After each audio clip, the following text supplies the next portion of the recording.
Paramashivoham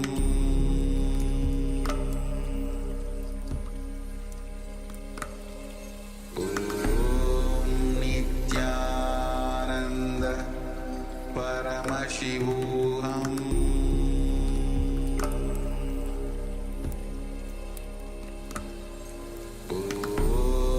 Nithyananda Paramashivoham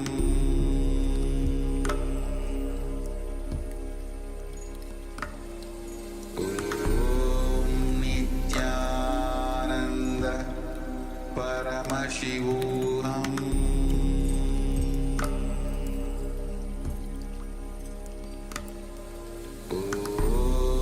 Nithyananda Paramashivoham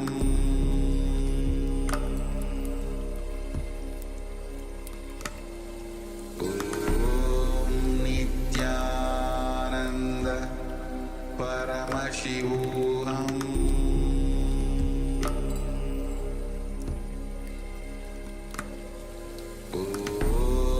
Nithyananda Paramashivoham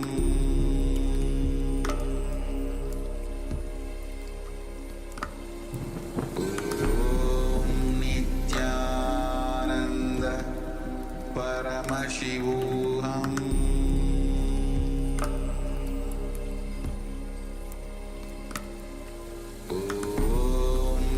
Nithyananda Paramashivoham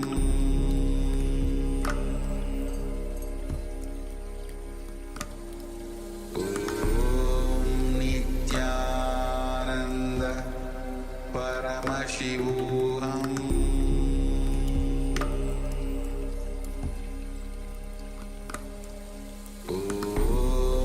Nithyananda Paramashivoham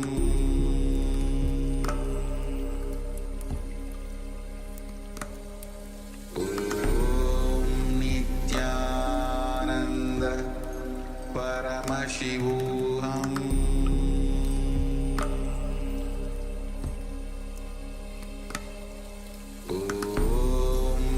Nithyananda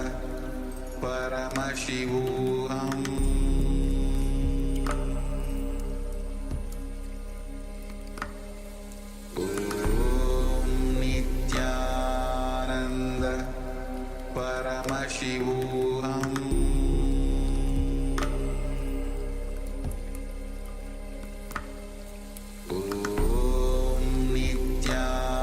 Nithyananda Paramashivoham Nithyananda Paramashivoham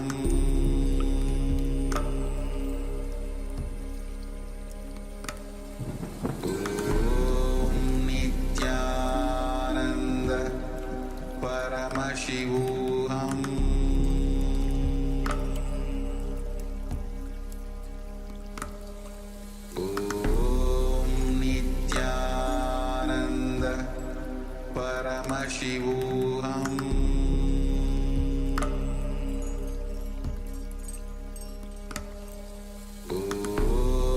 Nithyananda Paramashivoham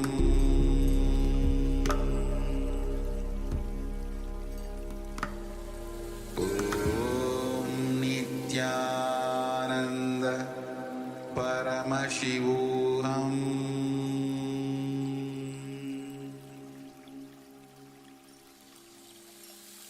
I bless you all.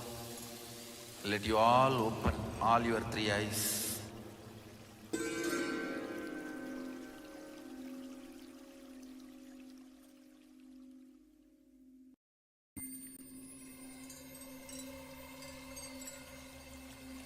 I welcome you all with my love and respect. Let you all open all your three eyes. Om Nithyananda Paramashivoham. Nithyanandam, welcoming all of the Paramashivoham participants to another beautiful day of Nithyananda Yoga. Please come and settle down in your yoga mats. Make sure that you have your Panchapatra Menudharini and all the male bodies. Please remove your upper cloths.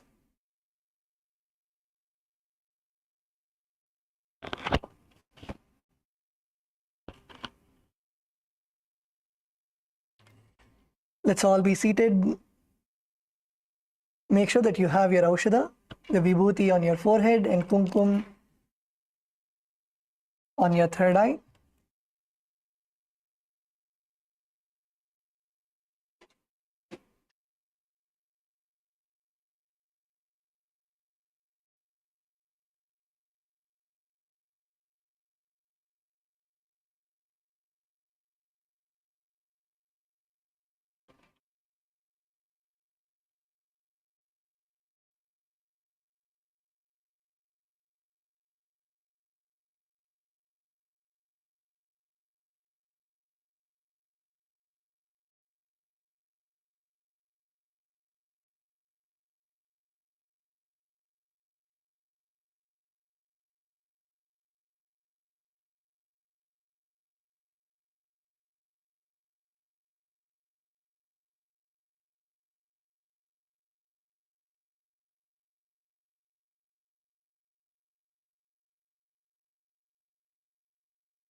Let's all be seated in a comfortable position with our head, neck and spine in a straight line.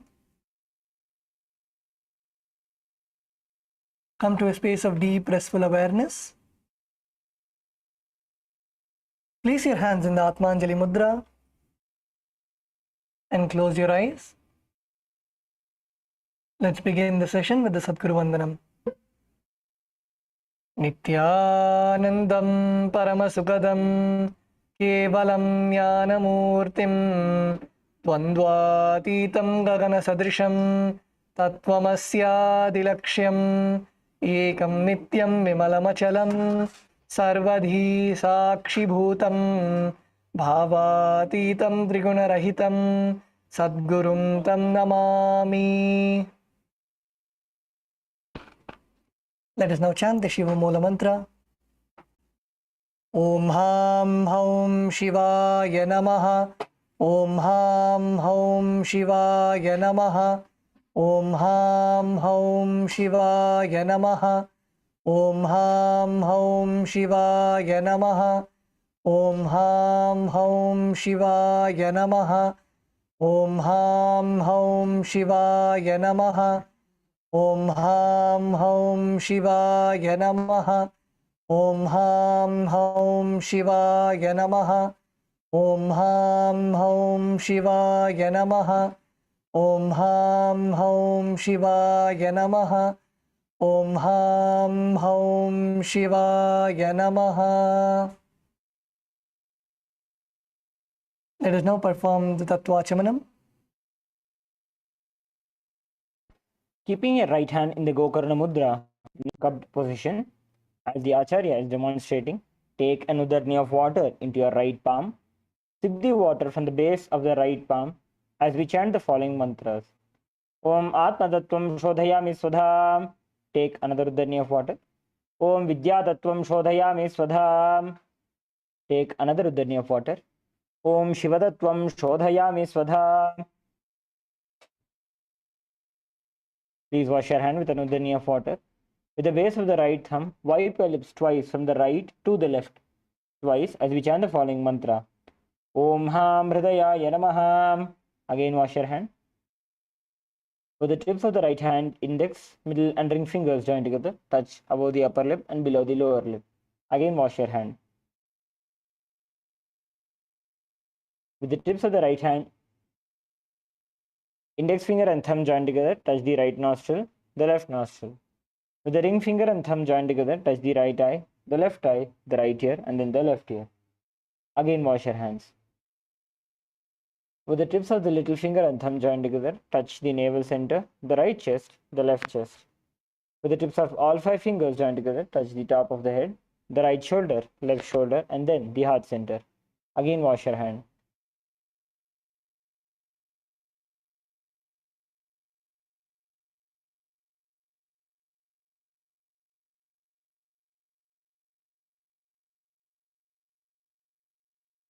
Let us now begin with the Sankalpa, the conscious resolution. Please close your eyes. Visualize what you want to manifest today.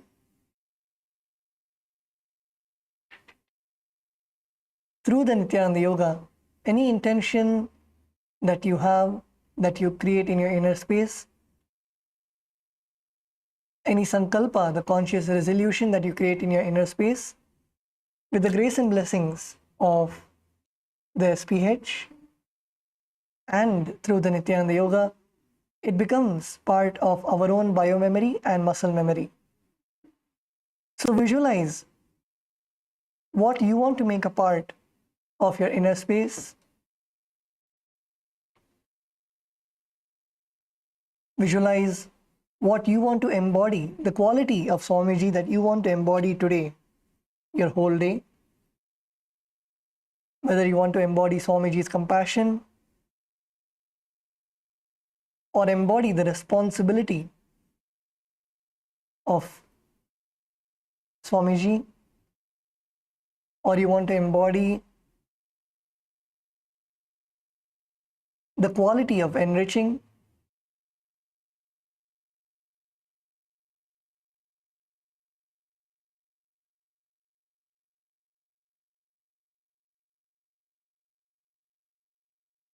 Visualize what you want to manifest today. Visualize your body without any diseases, any discomforts, any ailments, in perfect health. Visualize your body that the way you want to manifest.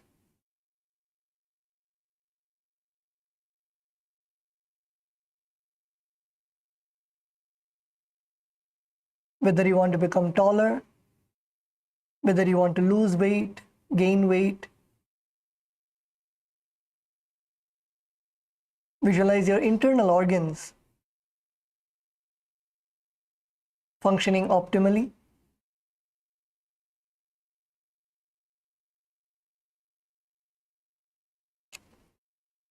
And with the Sankalpa, let us now begin the chanting. ॐ ममोपात्त समस्त दुरितक्षयद्वारा भगवत् श्री नित्यानंद परमशिव प्रीत्यर्थं श्री नित्यानंदेश्वरी परमशिव शक्ति समेत श्री नित्यानंदेश्वर परमशिव प्रीत्यर्थं च शुभे शोभने मुहूर्ते अद्य ब्रह्मणः द्वितीय परार्धे श्री श्वेतवराह कल्पे वैवस्वतमन्वन्तरे अष्टाविंशतितमे नित्ययुगे प्रथमे पादे जम्बूद्वीपे भारतवर्षे भरतः खण्डे मेरोः दक्षिणे पार्श्वे शकाब्धे अस्मिन् वर्तमाने व्यवहारिके प्रभवादीनां षष्ट्याः संवत्सराणां मध्ये क्रोधिनाम संवत्सरे उत्तरायणे लक्ष्मी वेंकटेश्वर ऋतु कुंभमासे शुक्लपक्षे नवम्यां शुभतिथौ शुक्रवासरयुक्तायां मृगशीर्षा नक्षत्र आयुष्मन्योग बलवकरण एवं गुणविशेषण विशिष्टायाम् अस्यां शुभतिथौ श्री कैलासोन्नत द्वादशांत श्यामला पीठारूढ़ श्री मीनाक्षी सुंदरेश्वराभिन्न स्वरूप परशिवपुत्र रत्नकुमार गुरुवन्यतुल्यावतार श्री पार्वती स्तन्यपान लब्ध दिव्य ज्ञान विश्रुत सकल निगमागमसार भूत द्राविड वेद प्रवक्तृ श्रीमत् परमशिव करुणा समधिगत मुक्तामय चतुरश्रयाण गीयमान छत्र चामर श्री चिन्ह काहलादि समस्त बिरदावल्यलंकृत ज्ञान विज्ञान चक्रवर्ती सर्वजन संग सद्यो निर्वाण दीक्षा व्ययापवर्ग वर्ष विश्राणजीमूत परमत कलभकेसरी शैव सिद्धांत स्थापनाचार्य श्री राजाधिराज पांड्य महाराज गुरु क्षपणशाक्यादि महांधकार निवारण ज्ञान भानु वीक्षणानर्हार्ह ध्वजोच्छेदनपूर्वक श्रीमदृषभध्वजस्थापक शैव समयकर्त्रे सर्वज्ञपीठारूढ श्रीजगद्गुरु श्रीज्ञानसम्बन्धदेशिकस्वामि वागीशसुन्दरमाणिक्यवाचकस्वामिनाम् अवतारभूत श्रीज्ञानसम्बन्धस्वामि पुनरुद्धृत श्यामलापीठ सर्वज्ञपीठ तृणवद्युत्तरद्विशततमगुरुमहासन्निधान अरुणगिरियोगीश्वर परम्परागत अरुणाचल सर्वज्ञपीठ गुरुमहासन्निधान कैलास परम्परागत कांची कैलास सर्वज्ञपीठ त्रयस्त्रिंशदुत्तरद्विशततम गुरुमहासन्निधान नित्योत्सव नित्यमंगल नित्यकल्याण नित्यरचित कैलास परम्परागत आदि कैलास नित्यानंद पीठ महासंस्थान महासिंहासन पीठ कर्त्र साक्षात् श्री परमशिव समुद्भूत कैलास परम्परागत वैवस्वतमनुविक्ष्वाको हरिश्चंद्र भगीरथ श्रीरामचंद्र शूरसेन इत्यादि अनवच्छिन्न सार्वभौम चक्रवर्ती परम्परागत चतुष्षष्टि योगिनी मंडित चतुष्षष्टि संप्रदाय प्रवर्तक मनुधर्म शासन सूर्यवंश प्राप्त सर्वज्ञपीठ सुनांगी साम्राज्य मूर्ताभिषिक्त चूड़ामणि साक्षात् श्री परमशिव समुद्भूत कपिल महागुरु पुनरुद्धृत महानिर्वाणि पीठ अष्टोत्तर सहस्र श्री महामंडलेश्वर साक्षात् श्री परमशिव समुद्भूत श्री महागणपति समारंभ अनवच्छिन्न पीठाधीश्वर गुरु परंपरा प्राप्त अटल पीठ अष्टोत्तर सहस्रतम अष्टोत्तर सहस्र श्री अटल पीठाधीश्वर धर्म मुक्ति स्वर्गपुर स्वर्णपीठ त्रयोविंश गुरु महासन्निधान कैलास परंपरागत आदिपीठ सर्वज्ञपीठ जगद्गुरु श्री कैलास पुनरुद्धारक श्री कैलास परमाचार्य श्रीमत् परमहंस परिव्राजकाचार्य वर्य सच्चिदानंद प्रणव स्वरूप श्रोत्रिय ब्रह्मनिष्ठ श्रीमज्जगद्गुरु शील श्री भगवत् श्री नित्यानंद परमशिव श्री ज्ञान संबंध देशिक परमाचार्य स्वामिनां प्रीत्यर्थम तेषां पादारविन्दयोः भक्ति सिद्ध्यर्थम गुरुकृपा कटाक्ष सिद्ध्यर्थम क्षेमस्थैर्यवीर्य विजय आयुरारोग्य ऐश्वर्यानाम्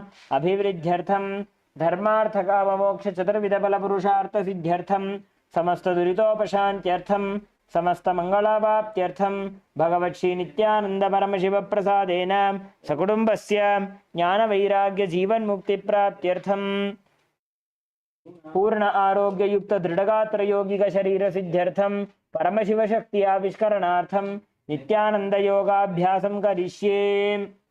please wash your hand with an uddarni of water. Om अप उपस्पृश्य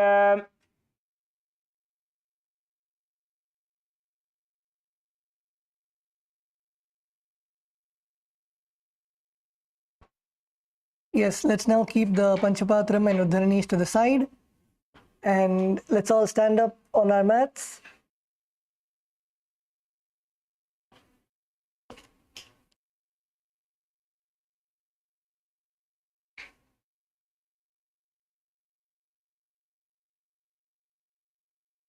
Let's get ready for the skeleton dance.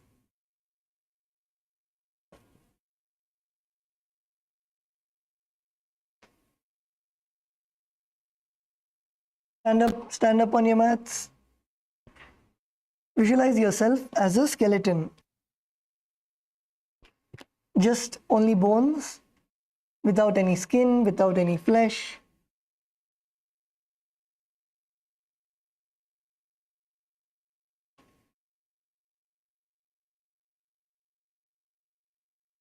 Now slowly start shaking all the joints of your body, your hands, your elbows, your knees, your neck, your ankles. Start shaking every part of your body. Start shaking intensely.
कालकीर्तिदायकं काशीवासलोकपुण्यपाप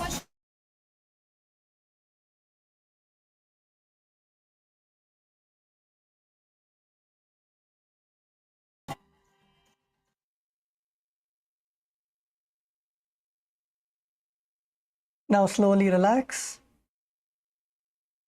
Slowly relax, stand still.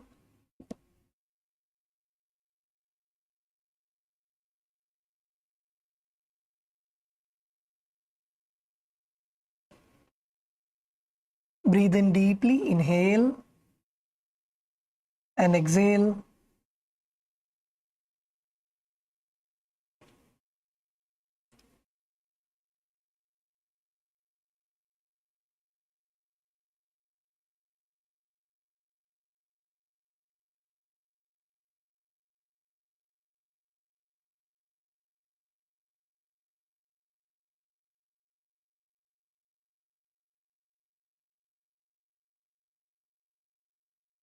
Inhale all the way from your knees and exhale all the way to your knees.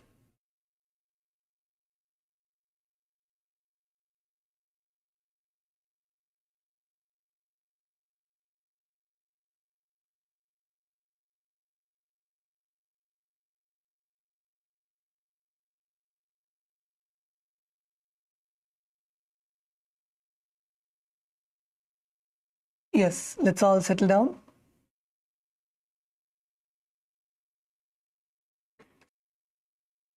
Please settle down on your mats. So today we're going to begin the Dvitiya Vinyasa Krama. Is everybody excited? This is the sequence, the second sequence of 308 asanas. So in the Dvitiya Vinyasa Krama, the first asana that we are going to do today is Yathasanishthasana. So now sit in a posture that brings ease to your physical and mental space. So any posture which is comfortable for you. If you're comfortable in Padmasana, you can sit in Padmasana. If you're comfortable in Sukhasana, that is just cross-legged, you can sit cross-legged. If you're comfortable in keeping your legs to the side, you can sit like that. If you're comfortable with hugging your knees, whatever asana you're comfortable with, sit in a comfortable posture.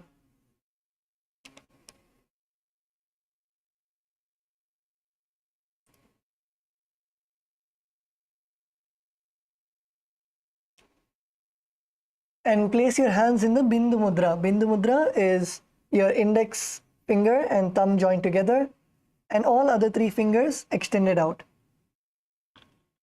This is the Bindu Mudra.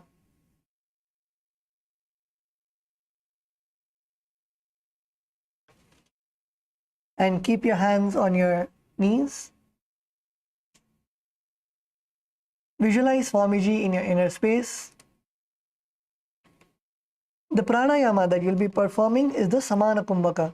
Samana Kumbhaka is inhale, hold your breath. When you hold your breath, visualize the air fueling the Jataragni, the fire in your stomach. And exhale. Inhale. Hold your breath. When you hold your breath, visualize the air fueling the fire in your stomach. And then exhale. Perform the Mula Bandha. Mula Bandha is contracting your perineum. And perform the japa Om Nithyananda Paramashivoham. पर्यङ्कं तत्समाख्यातं यथसंस्थं यथा स्थितिः.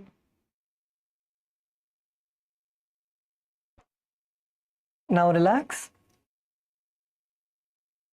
The next asana is Samasana. In this asana, you're going to sit cross-legged.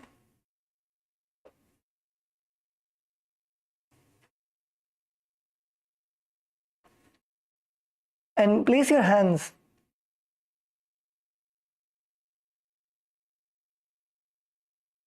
And now place your hands in the Bindu Mudra again. Bindu Mudra is your index finger and thumb joined together, and the other three fingers stretched out, and keep your hands on your knees. Visualize Swamiji in your inner space. In this asana also, you're going to perform the Samana Kumbhaka. Samana Kumbhaka is inhale, take a long deep breath, inhale, and then hold your breath. When you hold your breath, visualize the Chaturagni, the fire in your stomach. Visualize the fire growing as you inhale.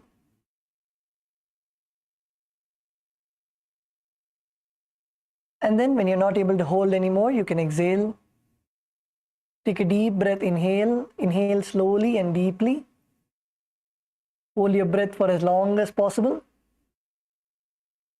And then exhale. Perform the Moola Bandha, contracting your perineum, and the japa Om Nithyananda Paramashivoham. इदानीं गर्भिणीनां योगाभ्यासो यथा लघु सुखप्रसवलाभाय प्रोच्यते प्राक्तने पथि दण्डपद्मभरद्वाज वीरवज्रसमानितो आसनानि सदा कुर्यात् सुदीर्घैरे च पूरकैः. Now relax. The next asana is Muktasana. In Muktasana, you're going to place the left foot against the genital region and place your right foot on top of the left. Place your left foot against the genital region and place your right foot on top of the left foot. Place your hands facing downwards on top of your knees and gaze to the nose. Visualize yourself as a sage, liberated by the SPH.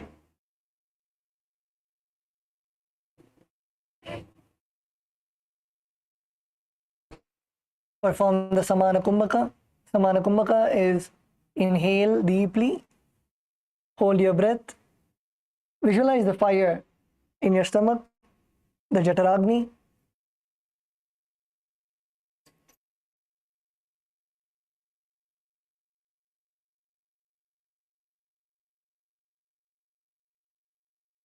And then exhale.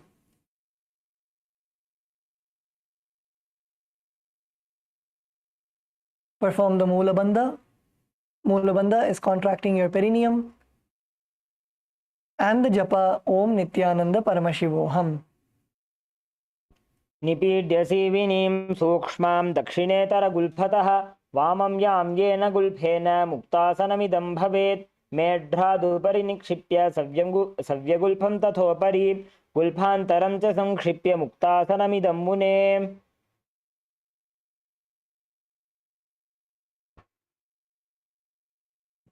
Now relax. The next asana is Siddhasana. So continue to remain in the same position as Muktasana. Your legs and hands will be in the same position. Switch your gaze to the third eye. In the previous asana, we had our gaze to the nose. In this asana, gaze to the third eye.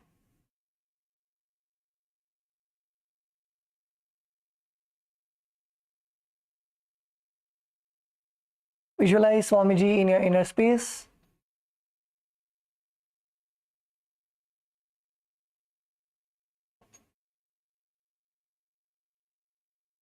Perform the Samana Kumbhaka.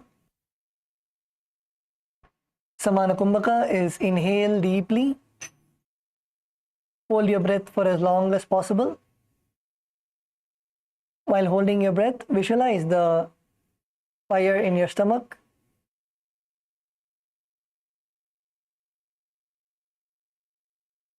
the fire in your Jataragni.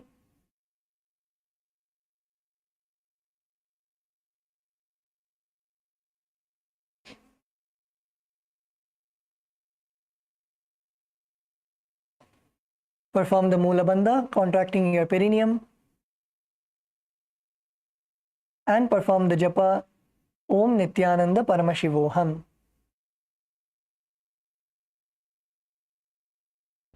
स्थानस्यम्यमितेन्द्रियोचलदृशा पश्यन् भ्रुवोरन्तरं चैतन्मोक्षकपातभेदजनकं सिद्धासनं प्रोच्यते।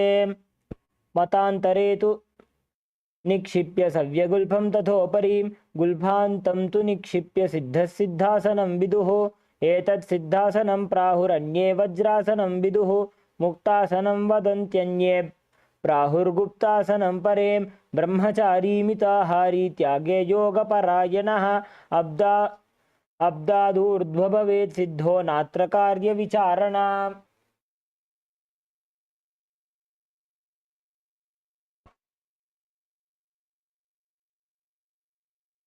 Now relax. Continue to remain in the same position as Siddhasana. Kailasa, Malaysia, Shaktivilaya. Shaktivilaya, you should be comfortable in this position.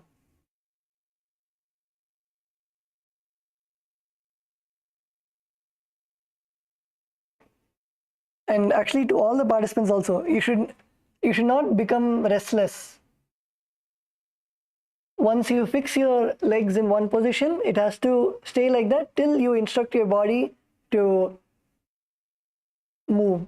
So Tattva Maharaj is saying some of you are slightly shaking your legs or changing the posture or stretching your legs. Once you tell your body to lock in that posture, your whole body should actually lock. There should be no movements. If you see, the more your body moves, you will see that your thoughts per second also is so high. If you freeze the movements in your body, you will see automatically the restlessness reduces, and you will see even the thoughts per second that you're having reduces. So fix your legs in the same position.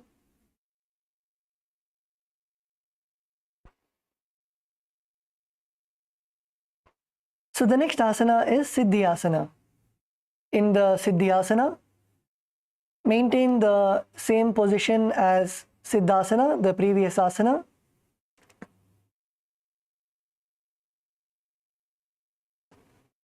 Your legs and hands in the same position. Now, in the last asana, we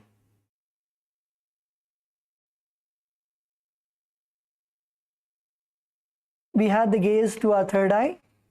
And in this asana, we're going to switch our gaze to the ground in front of you.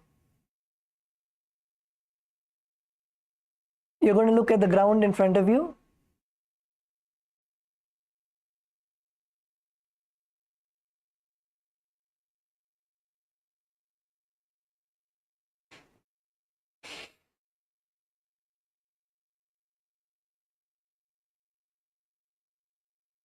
And in this asana, we are going to engage all the three bandhas. Perform the Mahamudra bandha. So the first is Jalandhara bandha. Bring your chin to your chest. Lock your chin to the chest. Now relax. The second is Uddiyana bandha. Pull your stomach in and up. Exhale completely. First exhale completely. And now pull your stomach in and up.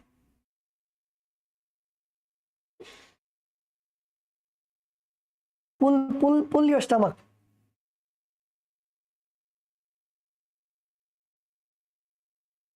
Is Kailasa Malaysia male team? Balu Ayya, Pugulendranaya, good.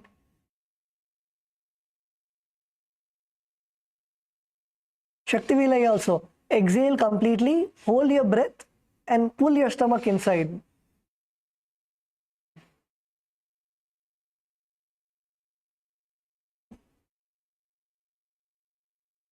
Salem Nandakumaraya, good.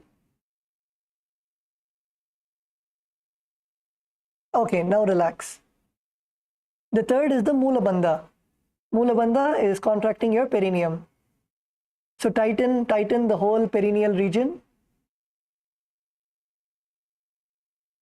And then relax.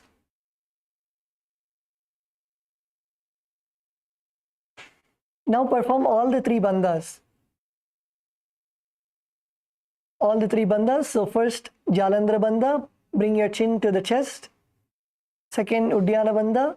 Uddiyana Bandha, you can even keep, if you're not able to pull it inside, you can keep your hands on your stomach.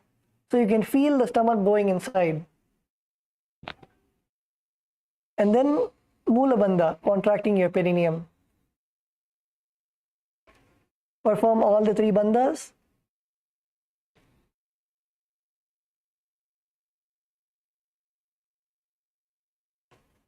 And perform the internal japa Om Nithyananda Paramashivoham.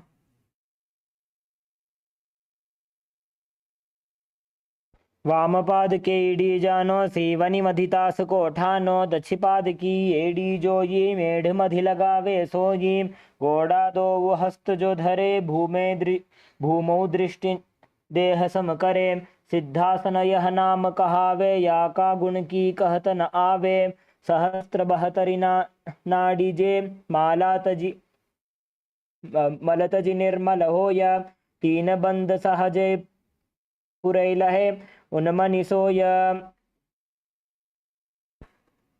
Yes, now relax. You can release all the bandhas.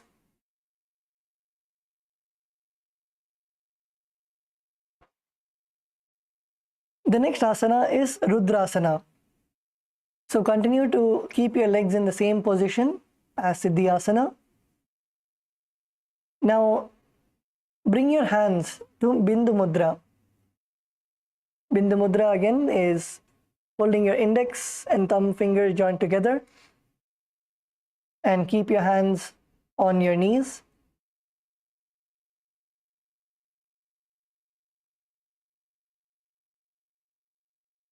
Kailasa LA Ma Virupaksha Nithyanandam. Bindu Mudra Ma.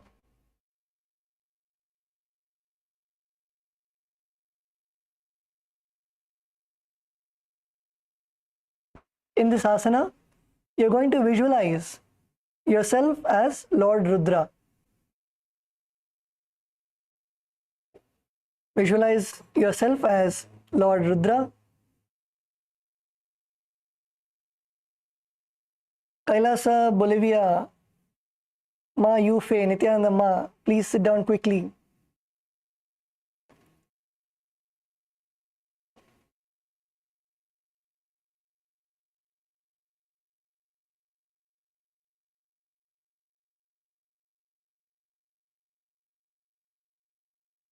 Visualize yourself as Lord Rudra.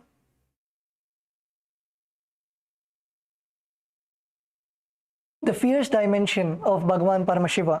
Visualize yourself as a ferocious form, and make sure that you keep your back straight. Keep your back straight, chest out, shoulders broad. When you visualize Bhagavan Rudra, you should embody Bhagavan Rudra.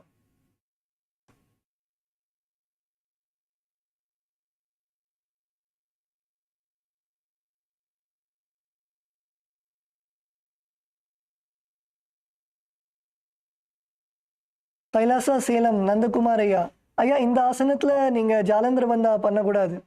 You don't put your chin to the chest. Unless Tattva Maharaj says, do not do the Jalandhara Bandha. So you can close your eyes and keep your gaze to the third eye. In this asana, you will gaze to the third eye. Perform the Samana Pranayama, Samana Kumbhaka, that is inhale deeply, hold your breath. When you hold your breath, visualize the Jataragni, the fire inside of your stomach, and then exhale.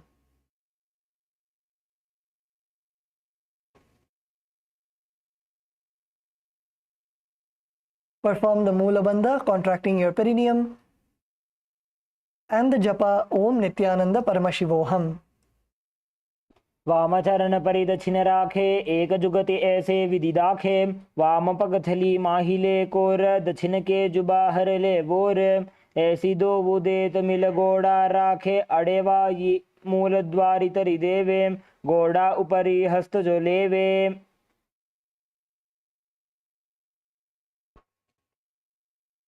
Yes, now relax. Now maintain the same position as Rudrasana 2.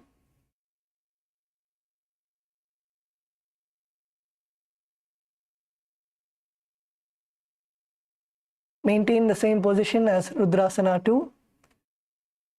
And switch your gaze to the nose. In the last asana, we had our gaze to the third eye. In this asana, visualize gaze to the nose and embody tranquility and an unshakable nature. Embody complete peace.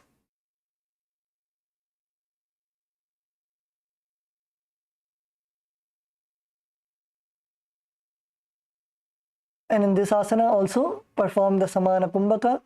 Inhale deeply. Hold your breath. When you hold your breath, visualize the fire in your stomach. And then exhale. Perform the Mula Bandha, contracting your perineum, and the japa Om Nithyananda Paramashivoham. आसन की गुण मन की चन चलता meet.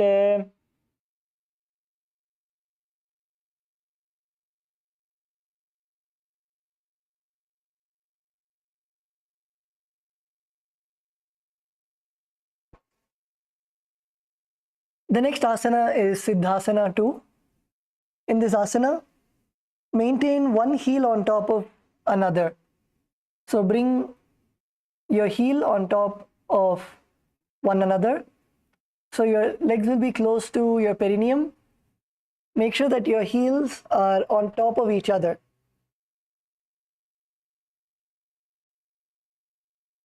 And now bring your hands to the navel and you're going to cup one palm on top of the other. Cup one palm on top of the other. This mudra is the Samputam mudra.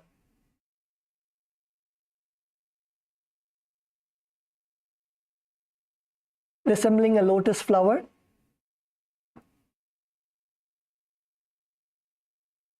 Place your hands in front of the navel.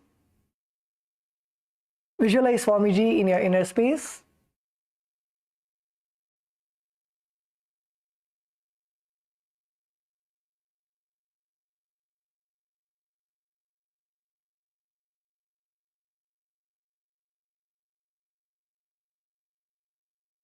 Perform the Samana Kumbhaka. Samana Kumbhaka is inhale, hold your breath for as long as possible, visualizing the Jataragni, the fire in your stomach, and then exhale.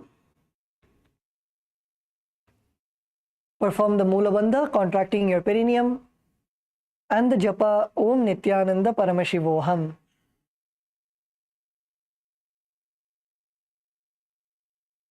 ऋजुकाय समासीन सिद्धासनमुदीरितं प्रसार्य भुवि पादौ तु दोर्भ्यामङ्गुष्ठमादरात्.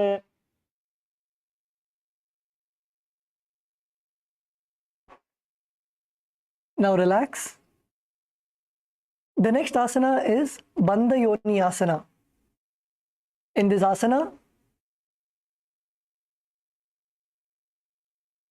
your legs are going to be in the same position. Bring one heel on top of the other. And now you're going to perform the Shanmukhi Mudra. So first, requesting the participants to look at the screen in front of you. So in the Shanmukhi Mudra, first you're going to bring your hands to your face and you're going to close all your senses. So you're going to keep your little fingers beneath your bottom lip and your ring fingers above your upper lip. You're going to keep your middle fingers closing your nostrils. And then you're going to keep your index finger over your eyes.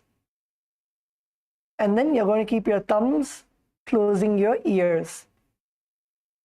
And you're going to close all of your senses. Do not press very hard, but at the same time, close all of your senses. So you're going to inhale deeply and then hold your breath, lock your nose, your mouth, your eyes, your ears, and hold the breath inside of you as long as possible, and then exhale. In this asana, you're going to visualize your Sankalpa is manifesting through the womb of creation.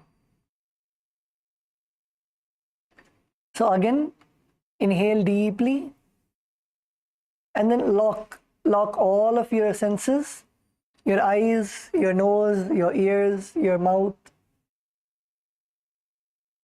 and then exhale. Let's do it again. Inhale as deep as possible. Lock all of your senses.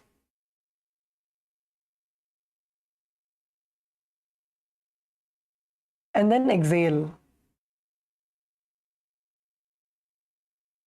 Perform the Moola Bandha, contracting your perineum, and the japa Om Nithyananda Paramashivoham.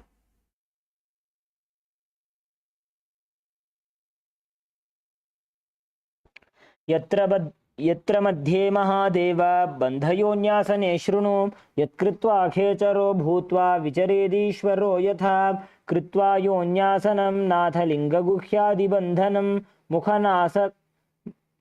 मुखनासकनेत्रकनिष्ठाभ्याम् अनाभ्यां च नासिके मध्यमाभ्यां तु नेत्रयुग्मं तर्जनीभ्यां परैश्रुतिः.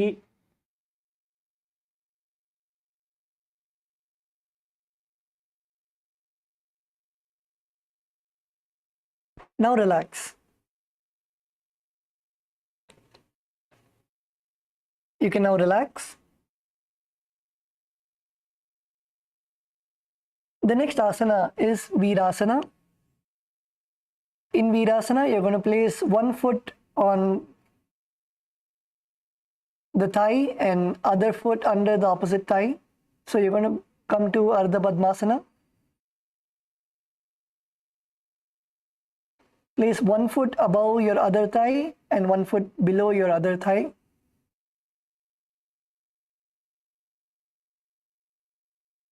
And place your hands in the Bindu Mudra. Hold your index and thumb fingers joined together. And place both your hands on top of your knees. In this asana, embody the space and state of bravery. Embody the space of bravery. Perform the Samana Kumbhaka. The Samana Kumbhaka is inhale, hold your breath. When you hold your breath, visualize the Jatragni, the fire in your stomach, and then exhale. Perform the Moola Bandha, contracting your perineum, and the japa Om Nithyananda Paramashivoham. एकं पादमथैकस्मिन् विन्यस्योरुणि संस्थितः इतरस्मिंस्तथा चोरुं वीरासनमुदीरितम्.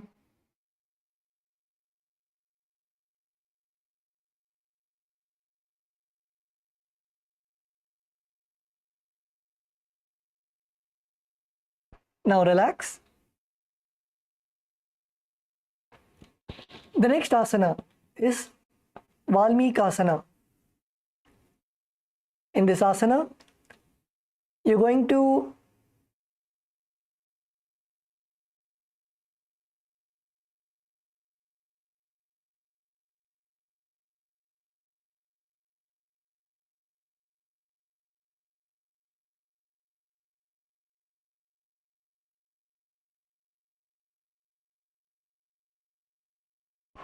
In this asana, you're going to keep your left heel next to your perineum. Your toes are going to be inside your thighs. Your toes are going to be inside your right thigh.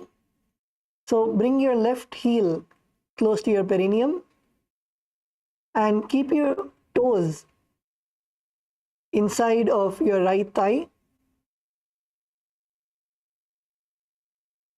Now take your left foot and keep your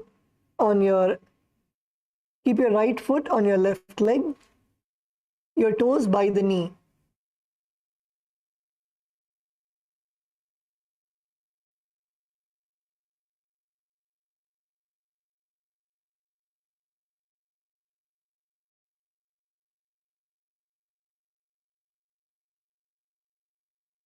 Now bring your hands to Bindu Mudra, holding your index and thumb fingers joined together.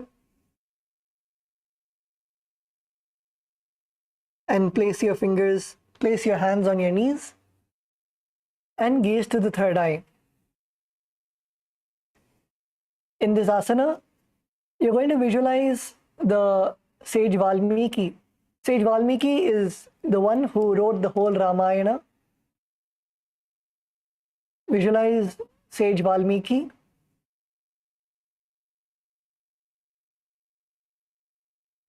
Perform the Samana Kumbhaka, that is, inhale deeply.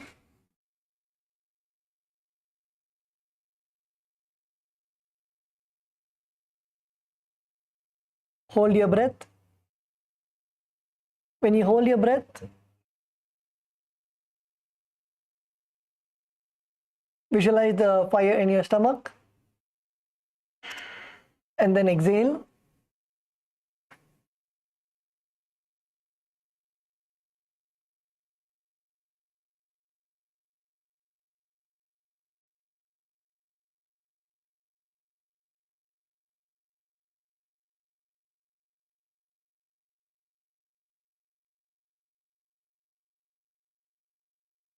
Perform the Mula Bandha, contracting your perineum, and the japa Om Nithyananda Paramashivoham.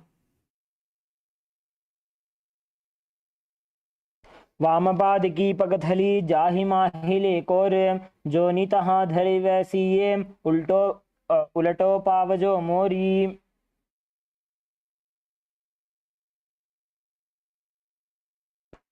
Now relax. The next asana is Joni Mudrasana. In this asana, you're going to keep your legs in the same position.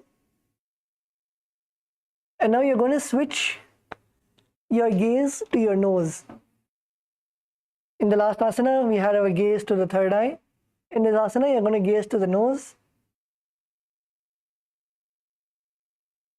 Visualize the Yoni Mandala, which is the Sri Chakra, which is there in front of all of you. Visualize the Sri Chakra in your inner space.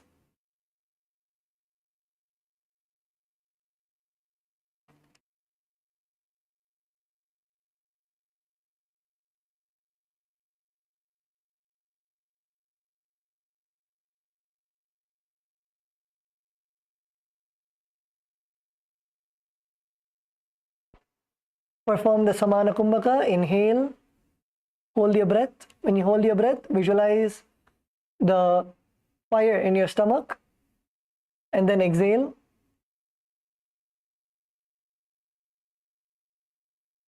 Perform the Mula Bandha, contracting your perineum, and the japa Om Nithyananda Paramashivoham. योन्यासनं पर्वतेन योगं योगफले निलं तत्कालफललं तावत् खेचरो यावदेव हि पादयोगेन चक्रस्य लिङ्गाग्रं यो नियोजयेत् अन्यत् पादमुरौ दत्त्वा तत्र योन्यासनं भुवि एतत् योन्यासनं नाथ योगीनामतिदुर्लभं कृत्वा यः पूरयेद्वायुं मूलमाकुञ्च अभ्यसेत् सव्यापसव्ययोगेन सिद्धो भवति साधकः शनैः शनैः समारुह्य कुम्भकं परिपूरयेत्.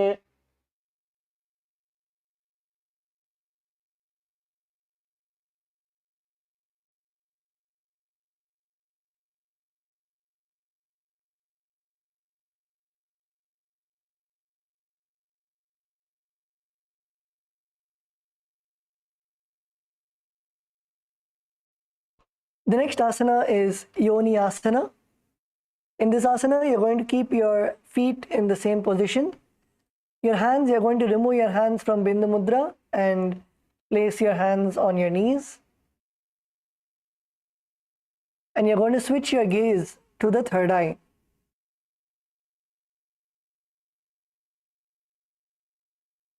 KAILASA, Malaysia, female team. Come back to the asana.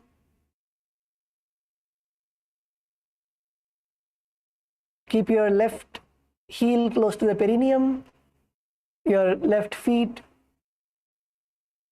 inside your right thigh, and keep your right foot next to your left knee.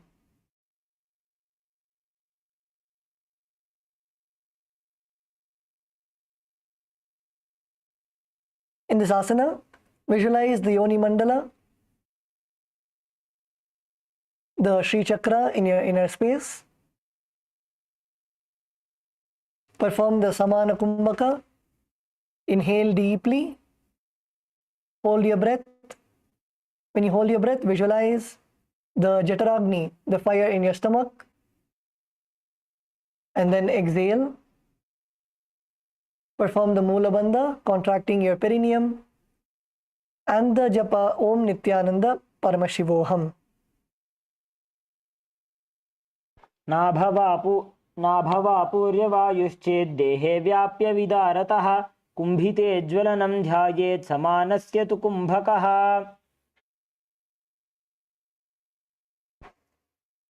Yes, now relax. Everyone can now stretch your legs. You can now stretch your legs and shake your legs. Relax your ankles, your calves, your thighs.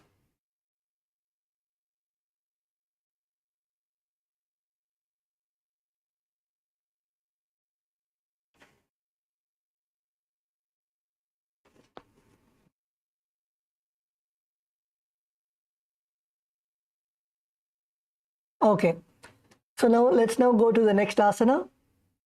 The next asana is Bhadrasana 3. In this asana, you're now going to bring the soles of your feet together, close to your perineum, and hold your feet with both your hands, and bring your knees down towards the ground. Bring your knees as low as possible. Your knees should be touching the ground. Yes, Kailasa, Malaysia, good.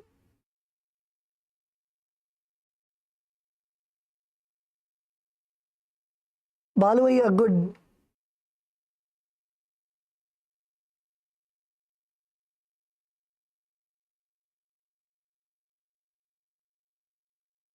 Kailasa, Bolivia. Kailasa, Bolivia, Ma Yufe, knees more down. Push your knees more down.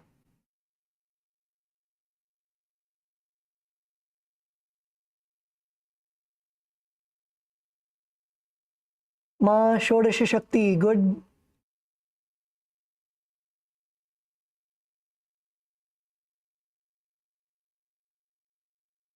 In this asana, visualize yourself as Bhagavan Veerabhadra. Yes, Kailasa, Bolivia, the hall volunteer. Yes, you can help Ma Yufe. Push her legs down. Ma Yufe, breathe. Inhale deeply. When you exhale, push.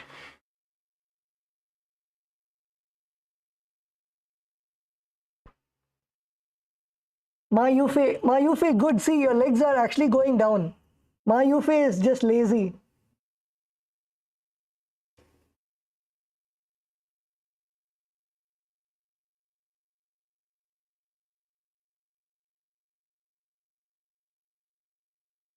Yes, Kailasa LA. Kailasa LA female team. The ma with the green shirt in the second row. Yes, ma, knees down.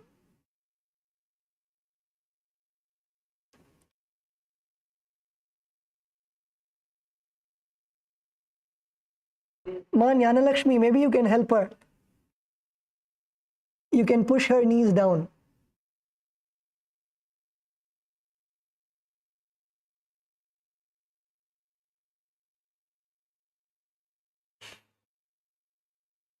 Yes, so in this asana, visualize Bhagavan Veerabhadra. Bhagavan Veerabhadra is the ferocious form of Bhagavan Paramashiva, who came out of Paramashiva's own jata to destroy the negativity. Visualize Lord Veerabhadra in your inner space. Gaze to the nose. Perform the Samana Kumbhaka. Samana Kumbhaka is inhale deeply. Hold your breath and visualize the fire in your stomach. And exhale. In this asana, you're also going to do the Uddiyana Bandha. The Uddiyana Bandha is pulling your stomach in and up.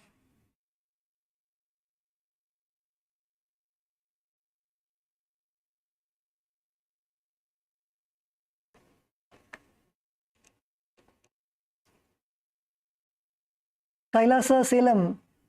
KAILASA Salem. Amma, neenglu yoga pandringla iniki? Ma, pannung ma. It's today we are having all, it's all very simple asanas.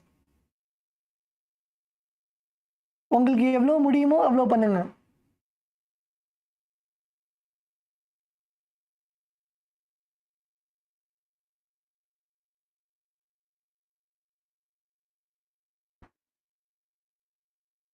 Yes, let's all perform the Uddiyana Bandha. Pull your stomach in and up.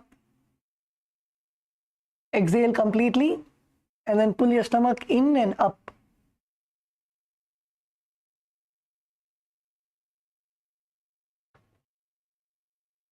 And perform the japa Om Nithyananda Paramashivoham.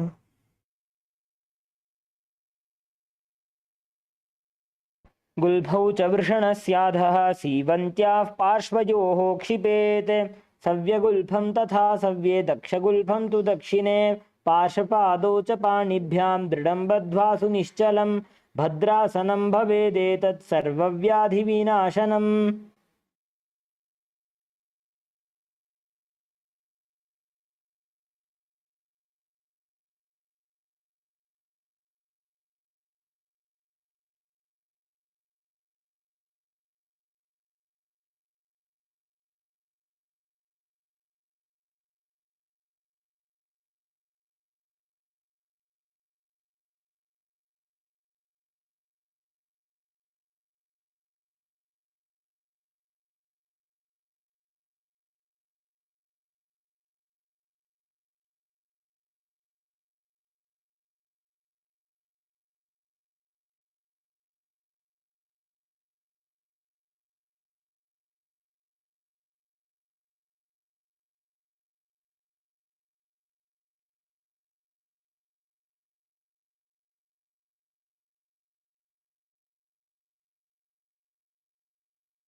Yes, so let's now go to the next asana.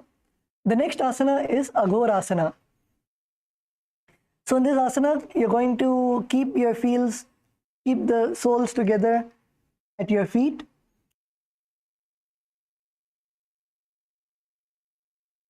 Keep the soles of your feet together at the perineum. And in this asana, you're going to press the tongue against the roof of your mouth. Press the tongue against the roof of your mouth and gaze to the third eye. Now, with your right hand, bring your right hand to your mouth. Bring your right hand to your mouth, and you're going to close your left nostril with your index finger. Close your left nostril with your index finger and inhale through the right nostril. And now you're going to close both your nostrils and hold your breath for as long as possible. And then exhale through the left nostril. And then you're going to repeat it on the other side. So inhale through the left nostril close both your nostrils and hold your breath. And then exhale through your right nostril. This kumbhaka is the Abhyantara kumbhaka. So let's do this again. Close your left nostril and inhale through your right nostril. Inhale as deeply as possible. And then close both your nostrils and hold your breath for as long as possible. And then release your left nostril and breathe out. Now breathe in through your left nostril. Close both your nostrils and hold your breath for as long as possible. And then release your right nostril and breathe out through your right nostril. Let's do this again. Inhale. Hold your breath for as long as possible. And then exhale. Inhale again. Hold your breath for as long as possible. And exhale. When you're doing the pranayama, make sure that you are continuing to keep the tongue on the roof of your mouth. Your mouth should not move. Your mouth is in the Kechari Mudra. Kechari Mudra is pressing your tongue to the roof of your mouth. And in this asana, visualize yourself as an aghori. Visualize yourself as an aghori. Perform the Mula Bandha. Contract your perineum. And the japa, Om Nithyananda Paramashivoham.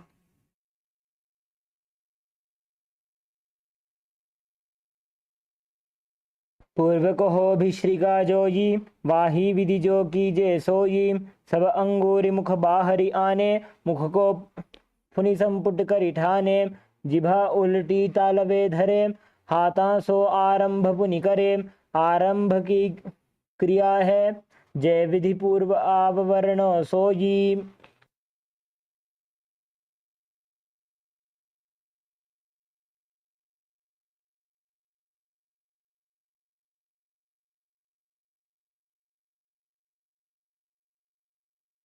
Now relax.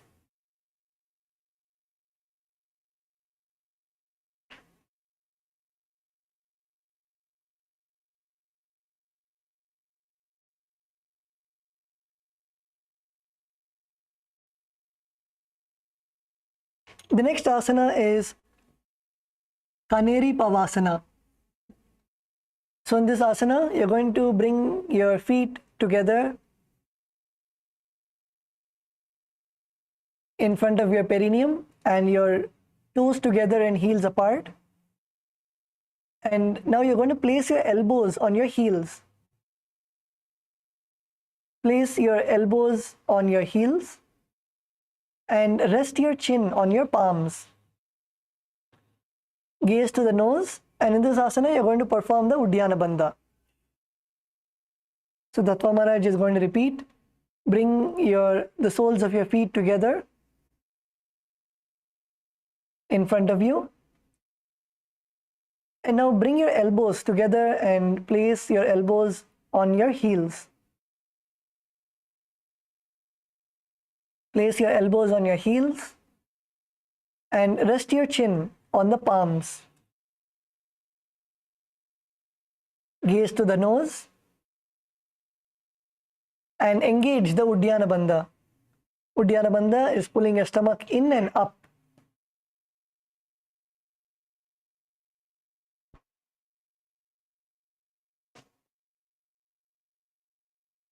Visualize yourself as a female elephant drinking water.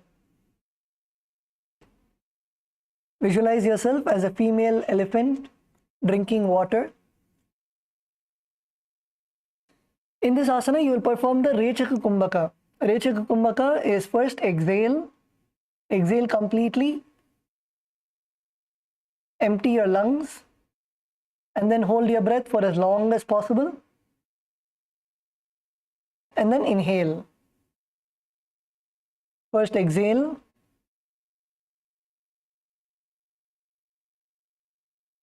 and then hold your breath for as long as possible, and then inhale.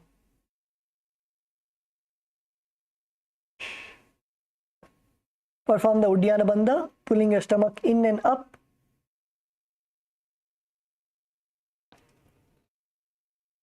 And perform the japa Om Nithyananda Paramashivoham. ग्वाली पाव आसन कक्ष्यो है जैसे, Yahoo में जाने विदिते से, दो बुगुल फमाहिला जानो, अरु एड्या विचि कहु निठानो.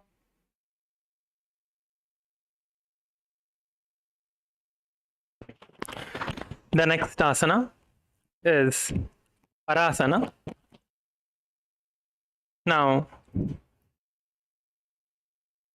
you can relax, raise your knees up, raise your knees up,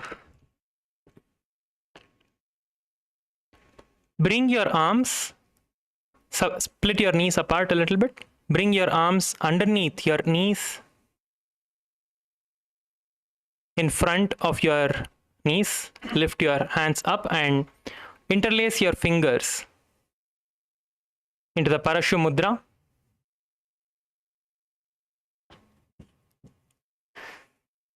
Visualize the Supreme Pontiff of Hinduism. Visualize Swamiji in your inner space. Keep your gaze to the nose. Continue to perform the Rechaka Kumbhaka. Tighten your perineum into the Moola Bandha. Chant the japa Om Nithyananda Paramashivoham.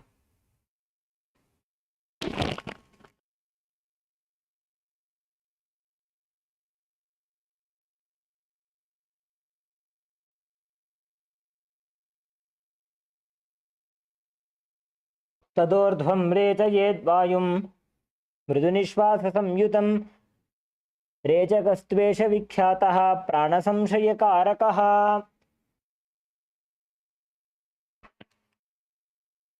Now, keeping your knees raised, release your hands from underneath your knees and bring your feet together. Bring your feet together with your knees raised, and you're going to be holding from above your knees, from above your shin. Interlace your fingers.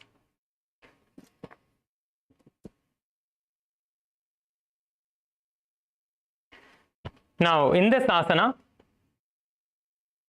try to pull your knees close to your chest, to your upper chest. In this asana, you are going to be visualizing yourself and embodying yourself as the space of a king. Visualizing yourself as a king, embodying the space of a king.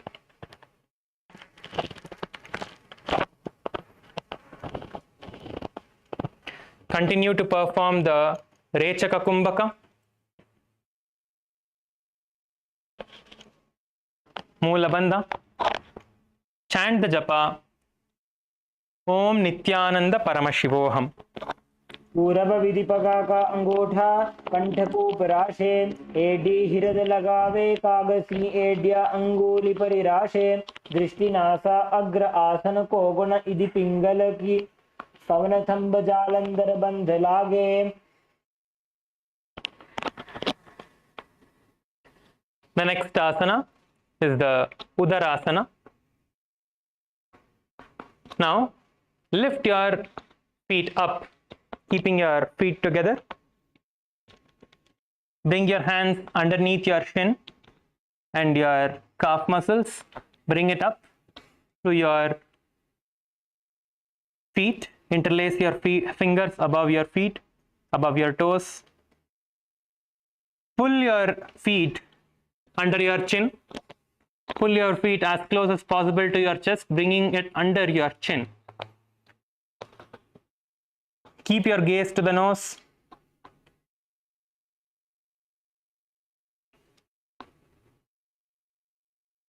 Visualize yourself free from any defects. Any defects, visualize yourself that you are free from any defects. Continue to perform the Rechaka Kumbhaka. Exhaling, holding your breath.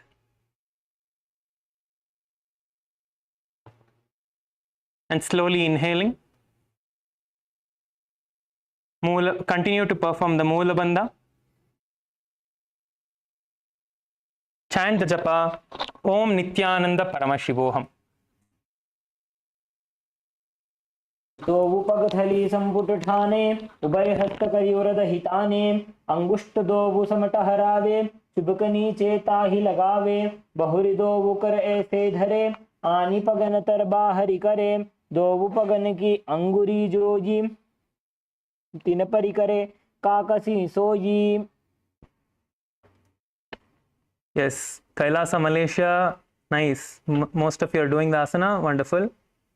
Yes, hold as much as you can. Hold in the asana. Hold in the asana. Hold yourself in the asana. Don't drop the asana. Hold yourself in the asana.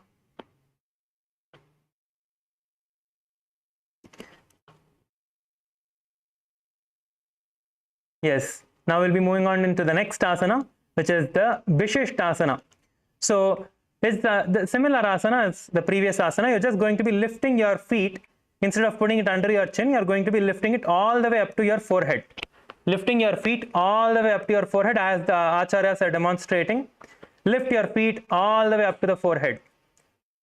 Hold it with your hands. Hold your feet in your hands and lift your feet all the way up to your forehead. Come on. Yes. Kailasa, Malaysia, come on. You can do. Kailasa, Malaysia, female bodies and male bodies. Yes, let us keep going. Come on, try to do it as much as you can. If you can't lift it up to your face, just try to hold your feet up. Just try to bring your feet to the air. Just lift your feet and bring it to the air. Try to bring it to the air by not placing it on the ground. Do not place your feet on the ground. If you can't bring it up to your face, you can bring it to the air. And yes, Baloya, that's fine. You can lean on the wall also. That is good. You can, if you want to, you can take the support of the wall or anywhere else, but you can bring yourself to the air. It's okay if you need to take the support of the wall, but bring yourself to the air. Hold in the asana. Hold yourself in this asana. Yes, Pugalendra, yeah, come on. Yeah, come on, yeah, you can do it. Bring your knees up. Yes.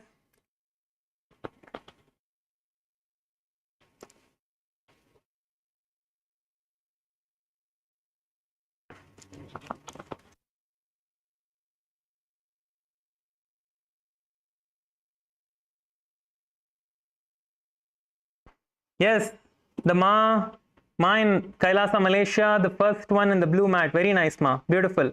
Is that Ma Jayanti? Is that Ma Jayanti, Ma? Yes, very nice. Wonderful, Ma. Wonderful. Amazing. Yes, keep going. Try to bring it close to your face, Ma. Try to bring your feet closer to your face. Yes. Try to bring it closer to your face. Yes. Not yet. We are not yet dropping off from the asana. Hold in the asana. All of you hold yourself in the asana. Come on, Kailasa, Bolivia. Hold yourself in the asana. Hold. Ayya, Nandakumar, ayya. Pannunga, ayya. Yes. நல்லதுங்கய்யா. Yes.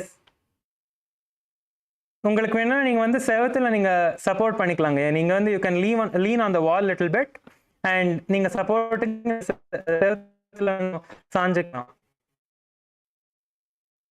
ஆனா காலை கீழே வைக்காதீங்க. நம்ம ஒன்றும் ஆசனா முடிக்கல. காலை கீழே வைக்காதீங்க. Continue. Hold in the asana.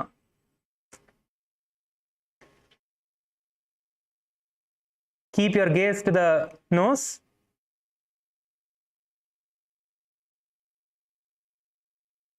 Visualize you're excelling in everything, in all your actions. whatever you're doing in your life, visualize that you're excelling in everything. Whatever Satya Sankalpa that you have created for today during the yoga, in the beginning during the Sankalpa, visualize that you're excelling in all of it. Visualize that you're excelling in all the Sankalpa that you have created that you want to manifest for today. Visualize that you're excelling in all of it.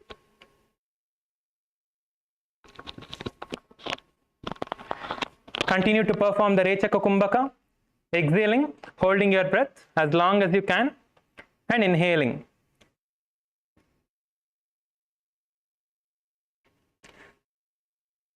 PSS4, Kailasa, LA. Yeah, someone is lying down over there. It's not yet Shavasana time. Come on. Get up, get up. Who is that? Chase Aya. Is that Chase Aya? Someone behind you, I think, Aya. On the other side.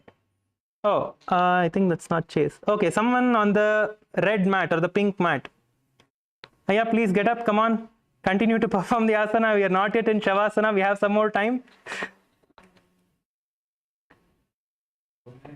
When Yang, Aya, come on. You can do it, Aya. This is not yet break. Keep going. Lift your feet to the air.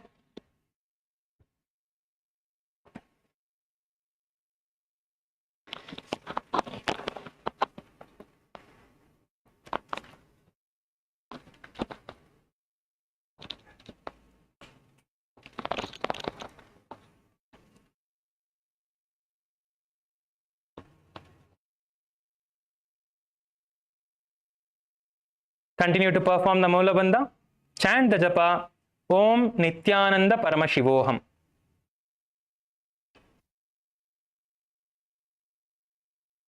दो पग थली जोड़ी संपूट करे, हाथ दो पग बीची आनी तले, करीबारी जाए कहुन्या माहिली संधि राशे. Yes. Now slowly come off from the asana. Yes. Wonderful. All of you were able to do it. Really nice. Yes. Don't lie down yet. We are not in Shavasana yet. Do not lie down. Just relax your feet. Relax your feet for a little bit so your muscles relax. Just relax your muscles a little bit. Your feet, your knees, your hips especially, which is the area that is most stretched in this asana, your hips. Yes. Relax yourself.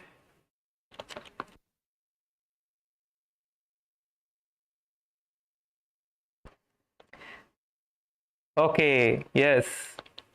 The next asana. We are now moving on to the next asana. Let us get back. Yes. Okay. So from the seated position, as you are seated in the position, lift your legs up. We are now going to be performing the Bhujasana.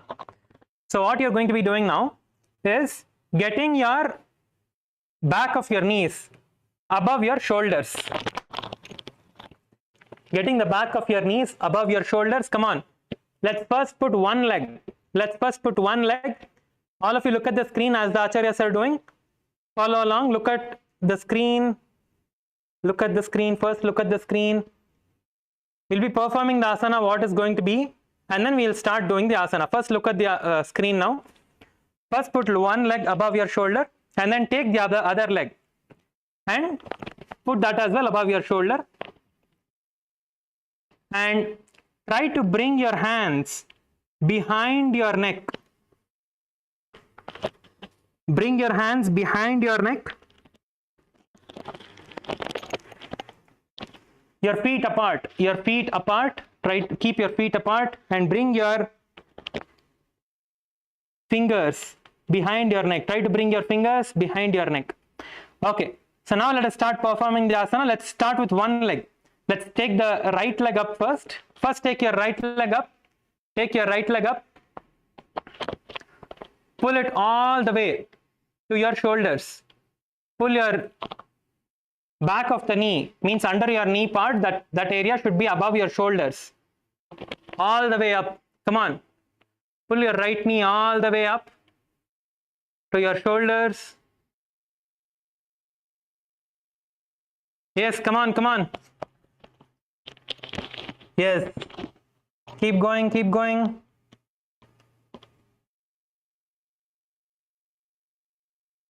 See, you don't need to help another person. You can pull it by yourself.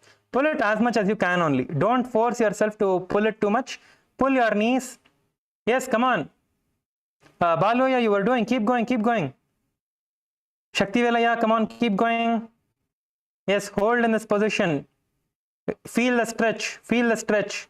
If you want to, you can lean on the wall. If you feel that you do not have balance to do it by yourself, you can lean on the wall. For those of you who feel you're losing balance when you're lifting yourself up, you can lean on the wall. Yes. Aya, Shakti Velaya, the other way around. Ninga thirumikonga. You turn the other way around, Aya. Your back will be on the wall. Yes, correct. Your back will be on the wall. And just pull your feet first. First pull your legs up and then lean on the wall. Once you pull your knees up, then slowly you can lean onto the wall. Yes, nice. Let us now take the other leg apart. Let's take the other feet as well up. Both legs up in the air, above your shoulders. Both legs up. Both the legs up. Come on, lift both the legs up above your shoulders. Bring your hands behind your head.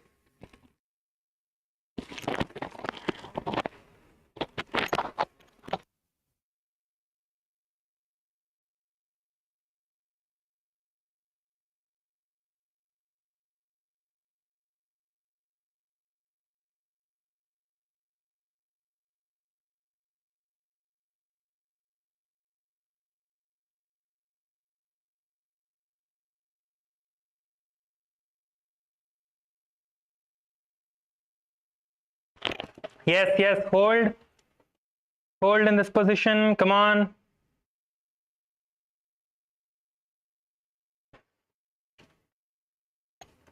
Visualize yourself as a snake, as a cobra snake. Visualize yourself with its hood open. Visualize yourself as a cobra snake with its hood open. Continue to perform the Rechaka Kumbhaka, Moola Bandha, and chant the japa Om Nithyananda Paramashivoham. शिरासनं तु विज्ञेयं कक्षासनमतः परं ग्रीवासनं च परमं भुजासनमिहोच्यते.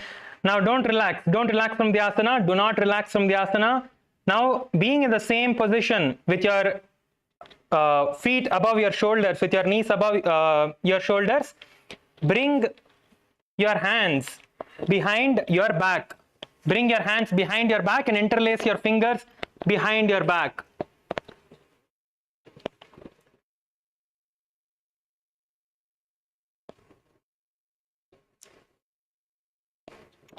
Interlace your hands. Try to bring your hands behind your back.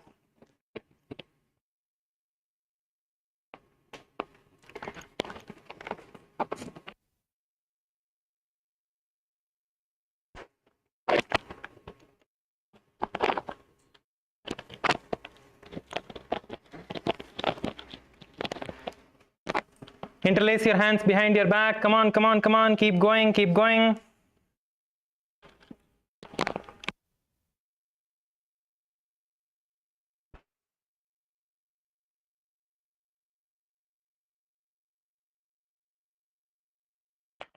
Aya, Pugalendranaya, come on, Aya. No relaxing. You're not relaxing now. Keep going.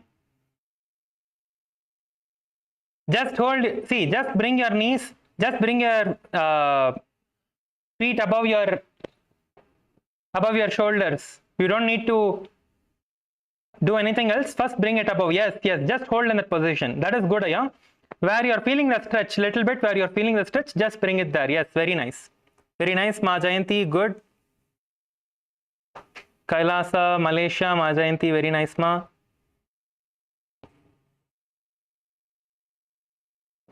Yes, come on, others try. Yes, another ma in the back. The ma in the back, Kailasa, Malaysia. To the left, near the chair in the back. Yes. Nice, ma, very nice.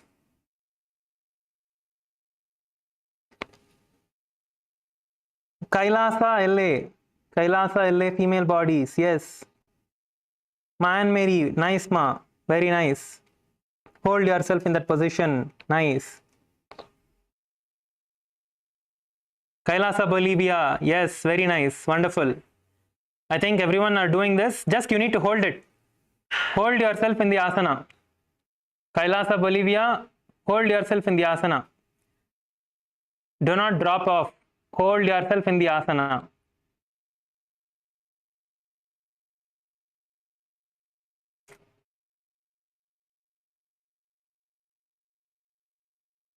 Do not drop off. Continue to hold yourself in the asana.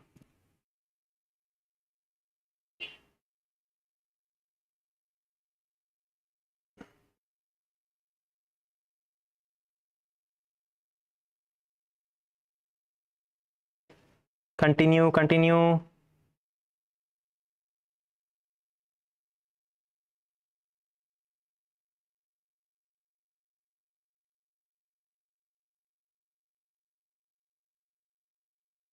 Keep your gaze to the nose. As you are in this asana, keep your gaze to the nose. Visualize yourself as a beautiful goddess of auspiciousness. Visualize yourself that you bring complete auspiciousness. Everything in your life is auspicious. Yourself as a beautiful goddess of auspiciousness.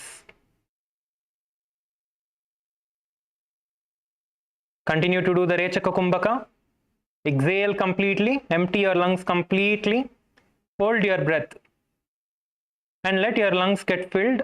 Once you're not able to hold there anymore, let your lungs get filled by itself. Don't inhale. Just let it get filled by itself. Do the Moola Bandha and chant the japa Om Nithyananda Paramashivoham. जो वो हाथ पगम नीच आने तिनको गोड़ा नीचे ठाने बहुरी पाखत्या बाहर लियावे पुनः युगति ऐसे ठहरावे बहुरी मोड़ी पाठाने करे परिलिए का कसी ठाने दोबू पद अधर करी राखे नासा अग्र दृष्टि को दाखे. Yes, now relax from the asana. Come to a seated position. Relax yourself from the asana. Okay, yes. So now we'll be entering into the next set of asanas. Next asana is going to be the Sankatasana. So now, first stretch your knees, stretch your feet forward. Now, bend your left leg and bring it under your perineum. Be seated onto your left leg. And with your right leg, take it all the way around to the left hip, above your left thighs. Bring it all the way above your left thighs and take your feet, your heels close to the left hip. Bring it as close as possible to the left hip. To the opposite hip, bring it close as possible.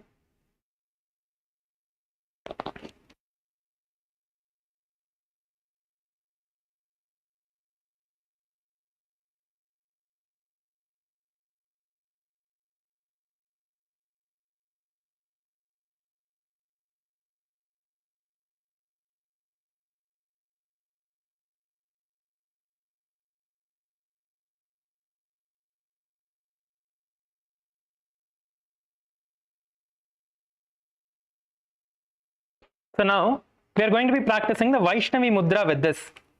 So let's first get into the asana. Keep both your hands on the respective knees. On the opposite knees. Sorry, on the opposite knees. Keep your hands on the opposite knees. Bring both your hands onto the opposite knees. Yes, be comfortable in the position. How much ever you can do. Just be comfortable in the position. Feel the stretch in your hips. Feel the stretch in your hips. Kailasa, Bolivia. Wonderful. All of you are doing it. Beautiful. Very nice. Kailasa, Malaysia. Male bodies. Okay.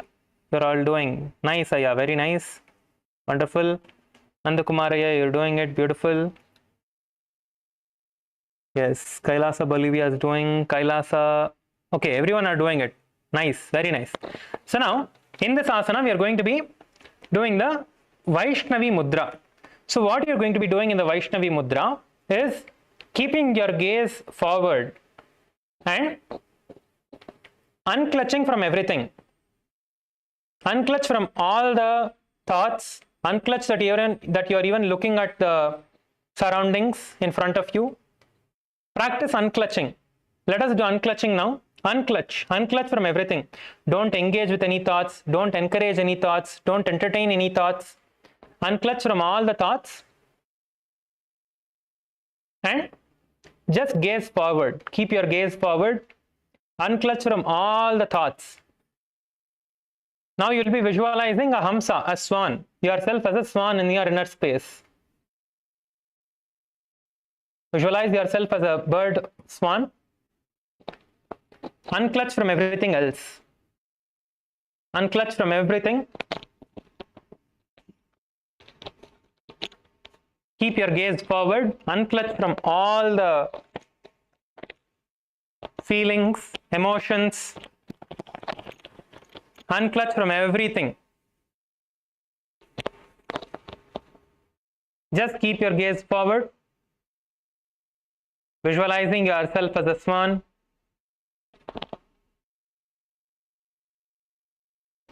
Now we'll be performing the Ujjayi Kumbhaka, Ujjayi Pranayama. Inhale and exhale.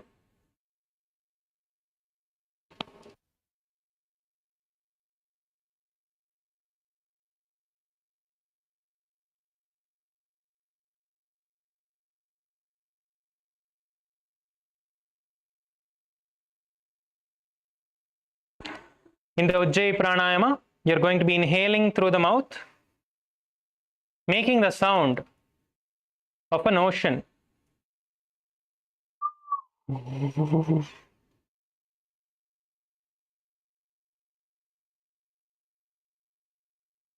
And then just exhale. You'll not be holding your breath. Inhale through the mouth, making the sound of an ocean. Making the sound of an ocean, inhale through the mouth.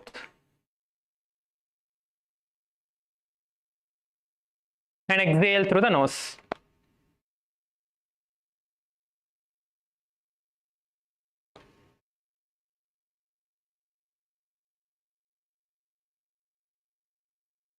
Continue to perform the Moola Bandha. Chant the japa Om Nithyananda Paramashivoham.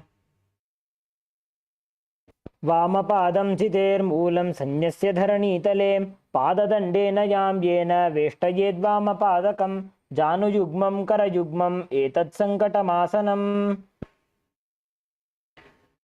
Let us now enter into the Dhenukasana.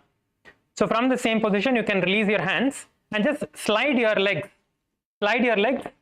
You will not be seated on your legs anymore. You'll be pushing it to the opposite hip. Just slide your legs and bring it to the opposite hip, next to your opposite hip. You'll be seated completely on the ground instead of being seated on your heels, on your feet. Just be seated on the ground. Bring both your hands above your knee, on top, on the top knee. Whichever knee is on top, bring your hands, both your hands onto the top knee. Yes. Come, try to be seated. Try to bring both your buttocks onto the ground. Try to bring both your buttocks onto the ground. Yes, that will stretch. You will feel a stretch. You will feel a stretch in your hips, but try to bring it. Try to do it.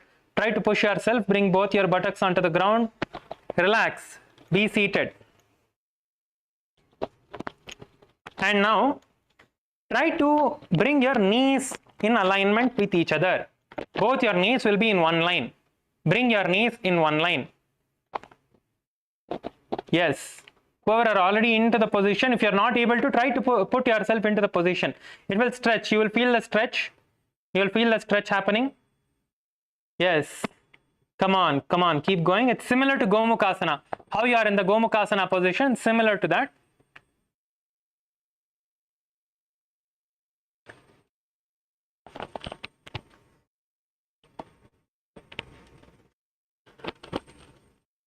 Yes, Nandakumaraya, you're doing okay. Hands on top of your knees. Keep your hands on top of your knees. Ma, KAILASA, Bolivia. Someone in KAILASA, Bolivia. Ma, keep your hands on your knees, ma. Yes. Hands on top of the knees. Okay. Now continue to do the Vaishnavi mudra, which is gazing forward but unclutching from everything else. But now you'll be visualizing a cow in your inner space. Previously we visualized a swan. Now you'll be visualizing the cow. Visualize a cow in your inner space. Continue to perform the Ujjayi pranayama. Inhaling, making the sound of an ocean, and exhaling through your nose. Inhale as deeply as possible from the mouth.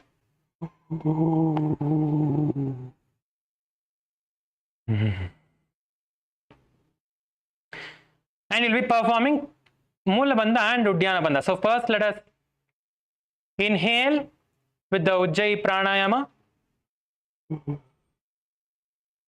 Completely exhale through the nose. Tuck your stomach in and up into the Uddiyana Bandha.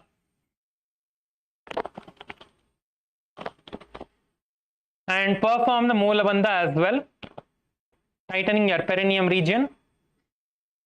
Suck your stomach in and up. Yes, completely suck your stomach in and up after exhaling.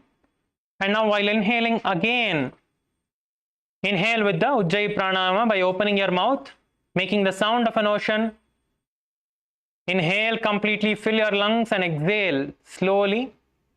And again, lock yourself into the Uddiyana Bandha and the Mula Bandha. Yes, this is how we'll be performing all the bandhas, by locking yourself.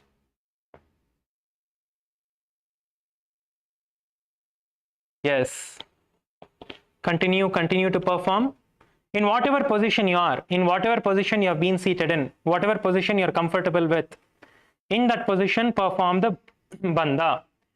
Even if you are not able to completely do it, it's okay. Even if you're not able to completely perform the asana, do the bandhas and the other components. Visualize intensely. Perform the pranayama, Uddiyana Bandha and the Mula Bandha. Unclutching from all the thoughts. Just holding the visualization of the cow in your inner space. Unclutch from all the thoughts, all the emotions, all the feelings. Practice unclutching now.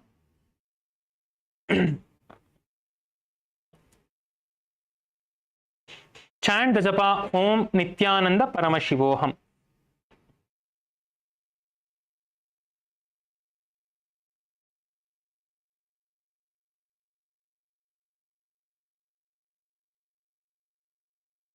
Anushagi Nagara Panchadam Vrishilindagalyam Neem.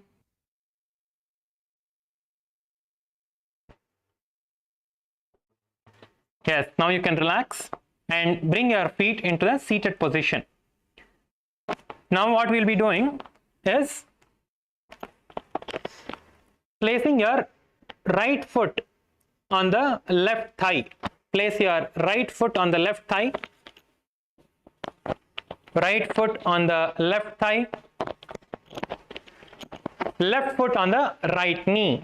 Bring your left foot up. If you can sit in Padmasana, you'll be able to do this already. Those of you who can do Padmasana, this is very easy for you. But if you can't do Padmasana, just bring your knees, just bring your feet close to your knees, as close to your knees as possible. Yes. If you can do Padmasana, put your right feet on the left thigh, left inner thigh, left feet on the right knee. If you can do Padmasana already.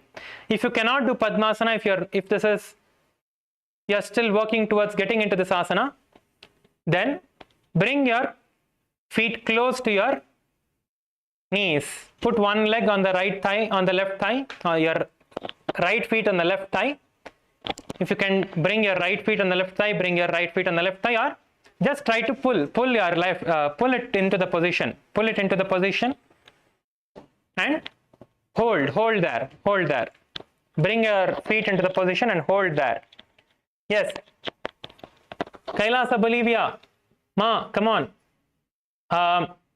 You are doing, don't, okay, just, okay, quickly relax your knees and come back to the position, even if it is paining. See, if in asana some of the body parts are paining, like your knees or some of the joints are paining, and you want to relax, just relax for a few seconds and come back into the asana.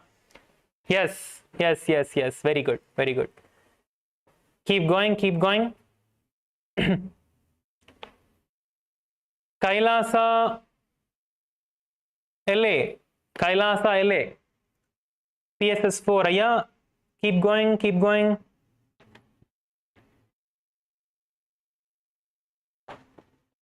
When Aya, come on. When Aya, come on. You can do it, Aya. Keep going. Be in the position. When young, be in the position. Yes. We have only done half of the asana now. We are still doing the next further steps of the asana. Yes. Now, bring your right hand. All of you lift your right hand up and turn towards the left knee. Bring your hand to the left knee. Bring your right hand up and down to your left knee. Hold your left knee. And with your right hand, with your left hand, take it all the way around and back. Bring it to your right thigh from the back. Bring it to your right thigh from the back. Not from the front, from the back. Yes, yes, Baloya, correct. Baloya, you're doing it fine. That's good. Nandakumaraya, good. Pugalendranaya, nice. KAILASA, Malaysia, female bodies. Yes, Ma, Jayanti Ma, you're doing it very nice. And yes, many of you are doing it. KAILASA, Malaysia, many of you are doing. Yes, nice, nice, nice. Very good. KAILASA, Bolivia, all are doing. Wonderful. KAILASA, LA, male bodies are doing. Female bodies are doing. Yes, everyone are doing this asana. Wonderful. Yes, keep going, keep going. Hold yourself. Be comfortable in whatever position you are. Bring comfort. Make yourself comfortable in that position. Be in a comfortable position. That is the most important thing. In any asana, making it comfortable is the most important thing. Continue to do the Shambhavi Mudra. Unclutch from all the thoughts, keeping your eyes open. Gaze to the third eye. Unclutch from all the thoughts, all the feelings, all the emotions, all the thoughts. If you're thinking about the breakfast, if you're thinking about the dinner, if you're thinking about what is going to be there for the session today, unclutch from all of those. Unclutch from everything. Visualize Swamiji in your inner space. Any form of Swamiji that you connect to the most. Whichever darshan, if you've had the blessing to have the physical touch and initiation, you can visualize those moments as well with Swamiji. Visualize any moment, your most favorite moments with Swamiji in your inner space. Visualize that form of Swamiji in your inner space, your favorite moments with Swamiji. Visualize that form in your inner space.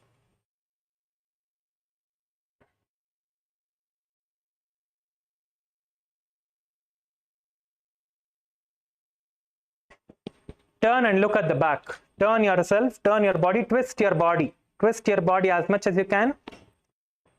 Looking back, keeping your gaze to the third eye. Visualizing Swamiji in your inner space. Keep your back straight. Turn your back. Turn, turn, turn. Yes, slowly. Gently push yourself and turn. With your hands which is on the knee, just push yourself to the other side. Slowly, gently push yourself to the other side. If you feel that you're feeling some crackling sound from your back, that is fine. It is good that your back is stretching. If you feel that your back is cracking or your back is stretching, it's good. Continue to perform the Ujjayi Pranayama.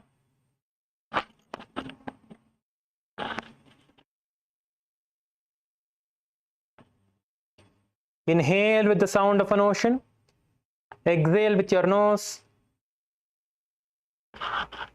Yes, very nice. Yes, keep going. Chant the japa Om Nithyananda Paramashivoham and the Moola Bandha. वामजंघ परिदक्षिण ठाने वामहस्त पिष्टी दिस आने बहुरो दक्षिण पद है जोजी ताकी नलिजू पकड़े सोजी वाम चरण पुनि ऐसे करे दक्षिण गोड़ा ऊपर धरे बहुरोदचन हस्त है जोगी वामजंग परि आने सोई. Yes, now you can untwist, but do not leave your legs. Do not relax your legs. Keep your legs in the same position. Just untwist. Just untwist. Do not release your legs. Okay. So from the same asana, we are going to be doing the Machandrasana 2. In the Machandrasana 2, just hold on to your respective feet with your hands.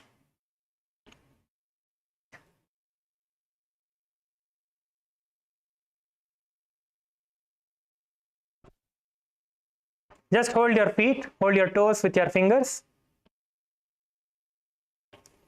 And bend forward and down. Bend forward and down, bringing your forehead to the ground. Lean forward and down. So your forehead touches the ground and your chest should touch your feet.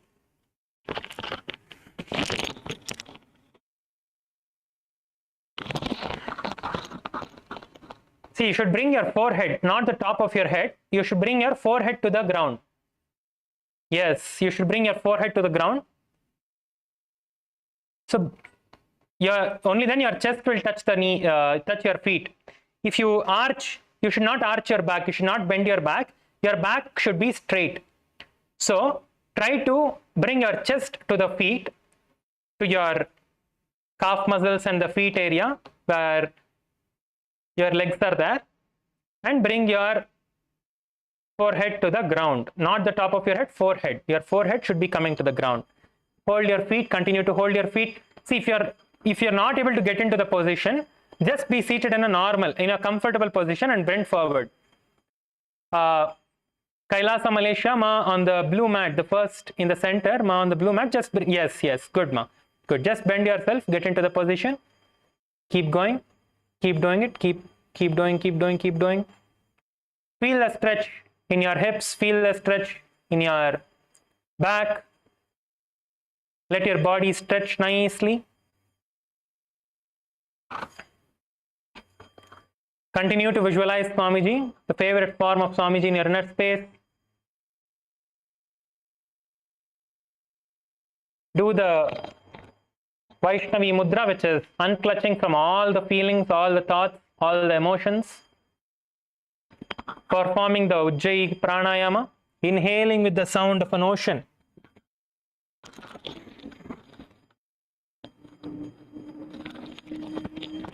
Perform the Mula Bandha, tightening your perineum region. Chant the japa Om Nithyananda Paramashivoham. प्रथमजी मनोचरण Joji वामजंग परिराखे sooji ताकि एड़ी कड़ी सो लावे बहुरी जुगति यह और करावे.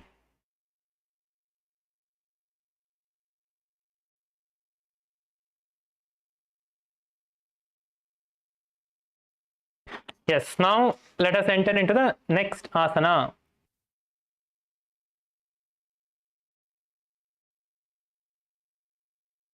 So maintain yourself in the same position. We are going to be doing the Guru Asana. Hold yourself in the same position. Hold the same position. Now,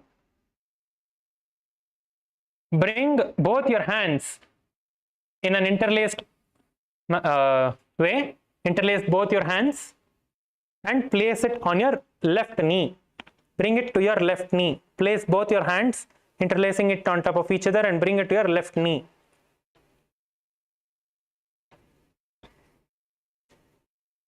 Continue to perform the Vaishnavi Mudra, unclutching from all the emotions, thoughts, feelings.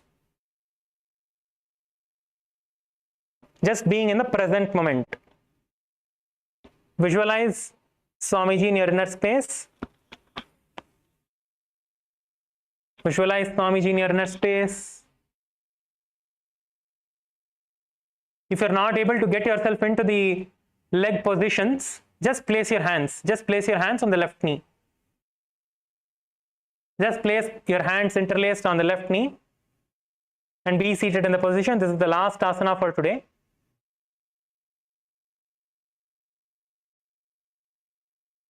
Interlace your hands, place it on the left knee.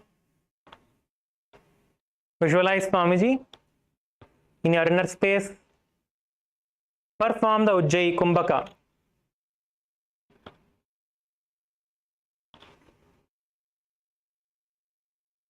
Inhale with your mouth. Lock yourself into the Jalandhar Bandha. We are going to be performing all the three bandhas. So lock yourself into the Jalandhar Bandha. Exhale with your nose.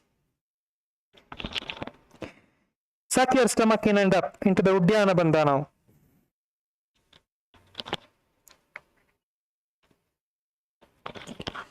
Perform the Moola Bandha as well. Performing the Mahamudra Bandha.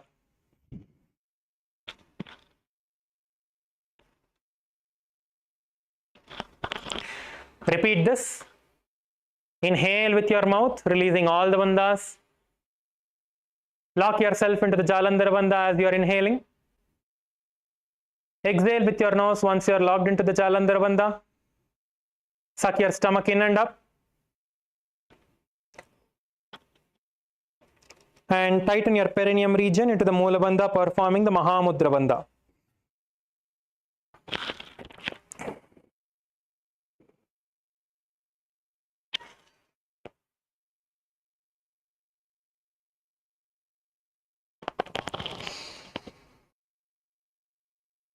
Now chant the japa Om Nithyananda Paramashivoham. ऊरुमूले इतरपादस्य कनिष्ठिकाप्रदेशगुल्भं संस्थाप्य तदेवजानु इतरपादपार्श्वे संस्थाप्य तिष्ठेत् हस्तौ सम्मीलयेत् गुरुवासनं भवति. Yes. Now relax your feet. Release your feet. Stretch your legs out and slowly lie down into Shavasana. Lay down into Shavasana. Keep your hands by the hips, by your sides. Keep your hands by the sides. Inhale and exhale, bringing our awareness. Completely relax all the muscles. Completely relax and lie down. Lie down into the Shavasana.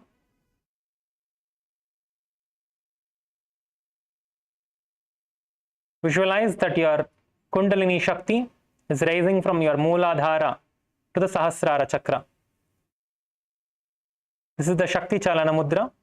Just visualizing that your Kundalini Shakti is rising from your Mooladhara, reaching your Sahasrara.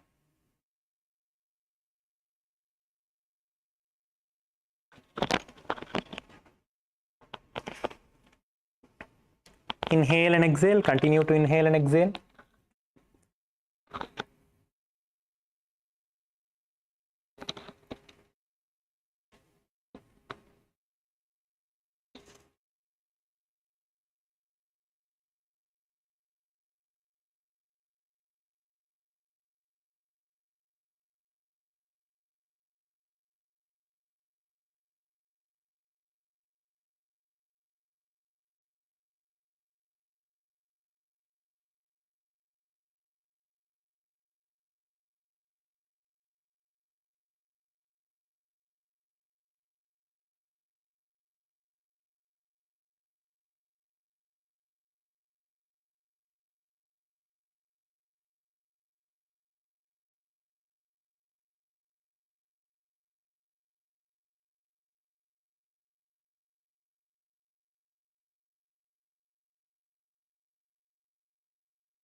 Now bring awareness back to the body. Slowly start moving your feet, your knees, your thighs, your fingers, your elbows, your hands, your shoulders.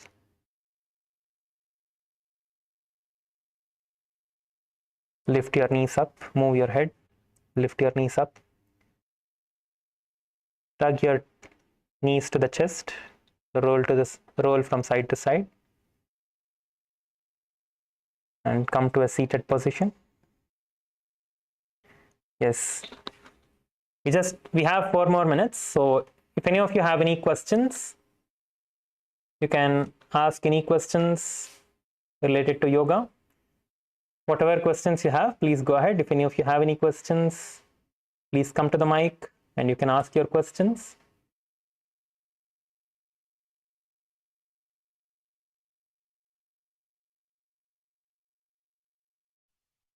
Rest. Rest. Rest.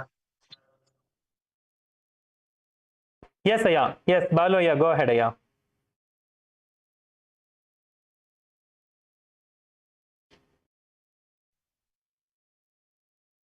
Yes, Aya. You can go ahead. Balu, Aya, I can hear you. Please go ahead. This is just for because they're doing yoga, you get stretched. They get time. Aya, you're echoing, Aya. I think you're too close to the speaker. I think you need to move a little bit away from the speaker. Your voice is echoing. Let them talk. I'll talk later. And from I go to the main mic and Yes, sure. You can also post your question. If you're not able to type, you can post your question in the Zoom chat so I can answer from there as well. If you're having issues with the mic, you can just type your question also, Aya. Yes, anyone else? KAILASA, Bolivia. Yes. Yes. We want to ask the ocean discomfort how to do. Yes, Ujjayi Pranayama. So what you'll be doing is just opening your mouth and inhaling with your mouth. That's all. Just keeping your mouth open, keeping your tongue relaxed in your mouth, and just inhaling with your mouth, creating the sound of an ocean. Like that. Inhaling from the back of your throat, just making the sound like and then slowly exhaling from your nose. That's all, Ma. Are you able to understand? Are you getting how to do it, Ma?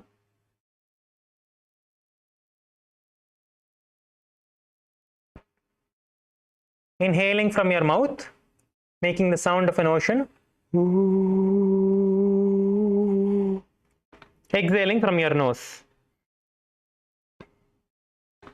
Yes.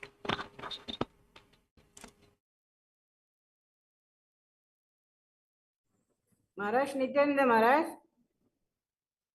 Yes, Nithyanandam, Ma. Yes, Ma. Yes, Nithyanandam. Please go ahead. Yeah, during IA treatment, banyan tree inhaling, isn't it? So start from that day. So if Sorry, Ma. Could you please repeat, Ma? Can you please repeat, Ma? I missed your question in the beginning. If you can please repeat your question.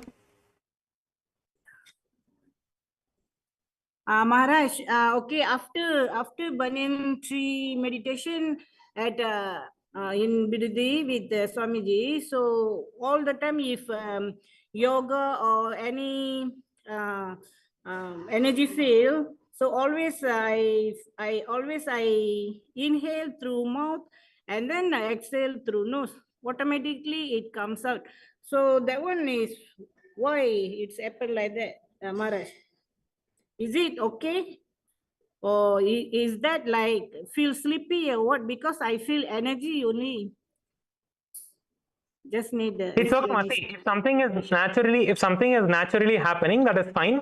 You don't have to stop it or you don't have to change the way it is happening. It is fine. If it is naturally happening and you're not feeling any discomfort by it, you can just continue with it. It's fine. It is not a problem. You can just continue, Ma. Yes. This is the last question. Balu Aya, you have posted your question. I'm having the stretching pain in inner thighs.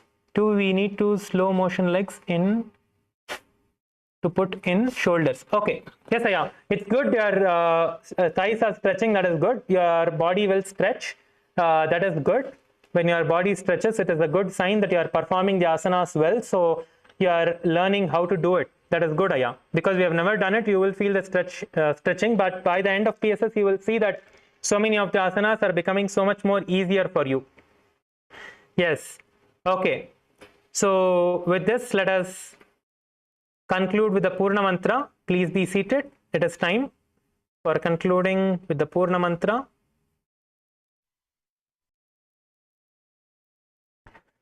Sit straight with your head, neck and spine in a straight line.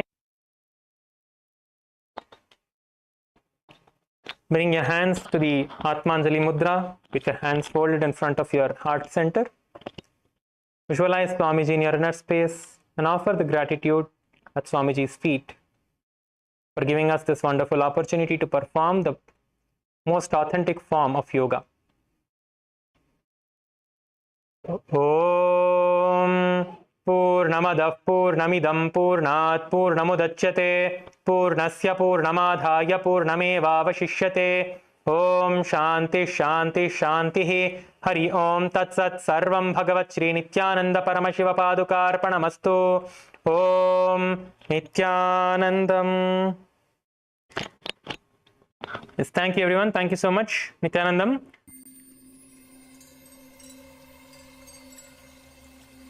I welcome you all with my love and respect. Let you all open all your three eyes. Om Nithyananda Paramashivoham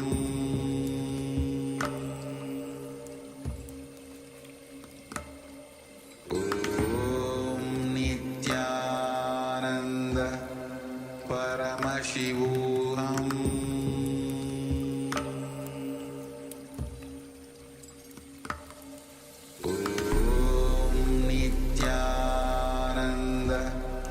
Paramashivoham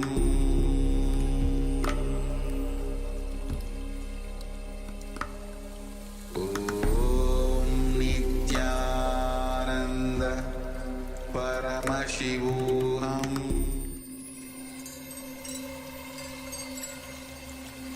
I welcome you all with my love and respect. Let you all open all your three eyes. Om Nithyananda Paramashivoham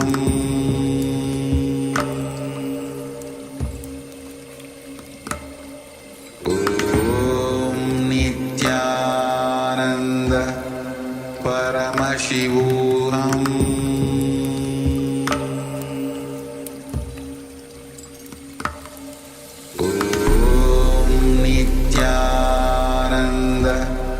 Paramashivoham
Nithyananda. We apologize for the technical glitch. We sincerely apologize to all the participants. Yes, if you're able to hear us and see us clearly, request all participants post a yes in the chat. Are we audible for all of you? Nithyanandam, Ma Kareem, Ma Claire Lang, Ma Basti, Ma Bhuvati, Ma Ananda Lakshmi, Ma Lissy Wong. Okay, yes, thank you so much, Ma Claire. Okay, Malisi, you have continued. When to stop our pursuit of wealth, even it's for the greater good, the family, company, group, and society. What's Swamiji's view on your okay? Okay, so for wealth, right, ma? Actually, maybe let's complete for the will, arrogance, and will persistence. See, Malisi, what? Will persistence is determined to manifest something. Determined that no matter what comes in my way, I'm going to manifest that. But whereas will arrogance is like a barricade you put up on yourself, saying that this is my limitation. This is what I can do so much.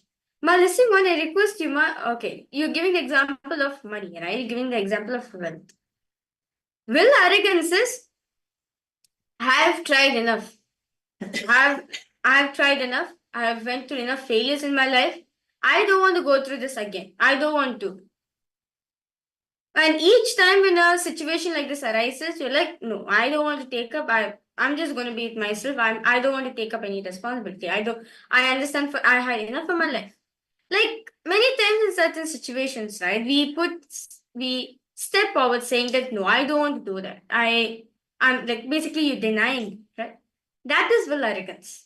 Where you know for a fact there's a possibility for you, but instead of going for the possibility, you deny the possibility for yourself. That is will arrogance. Whereas will persistence is, no matter what happens in my life, I will still work on generating wealth for myself. I will go, no matter what happens, I will continue to generate wealth for myself. That is will persistence. So will arrogance is different, will persistence is different. Many times in life, in situations, Swamiji says, we choose will arrogance instead of will persistence. Because we feel, how much time do I need to be will persistent? How much more do I need to be persistent about it? At some one point, right, even if you carry that persistence within yourself, you tend to give up. You feel like giving up on yourself. That is will arrogance. But will persistence, in spite of all these, in spite of whatever comes in my inner space, instead of what all I went through, standing up for it until I manifest that, that is will persistence. Are you understanding now, ma? Do you have any questions? Okay, great. So, shall we all enter into the power manifestation? Yes. Okay. So, we had a beautiful yoga session right now, right? So, we are going to be having the power of third eye reading. So, I request all participants, so please get your ribbons and come. And today, actually, we will be having the darshan. We will be blessed with the darshan of Bhagavan Vrishabharudha Murti. And today, throughout the day, we will be learning about how we can be free, break free from all our pain and all our suffering. And we will be beginning that process with the third eye reading. So please take a moment. I request each of you to please bring your eye bands if you don't have it yet. And if you have it, please tie your eyes.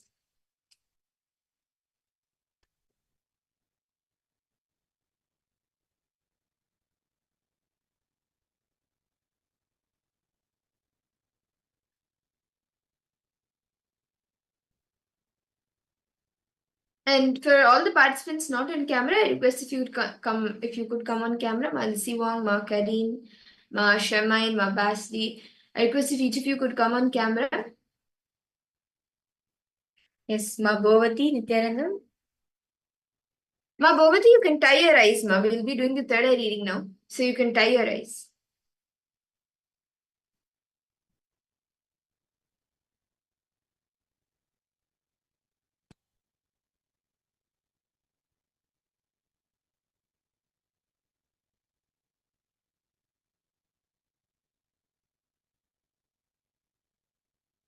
Okay. So shall we enter into the power manifestation? Today we will be doing gestures. Okay, Malisi, I see you've tied your eyes. Okay, great.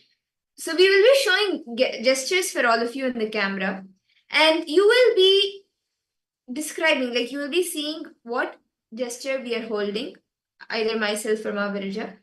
We will be holding a gesture in front of the camera, and you will be doing that, replicating that same gesture, and after the round, you can even describe it in the chat. So, shall we get started? Please sit straight, chant the Mahavakya. Connect intensely with Swamiji.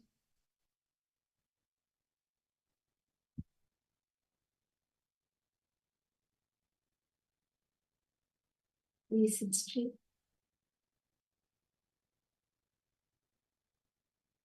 Bring your awareness to the third eye.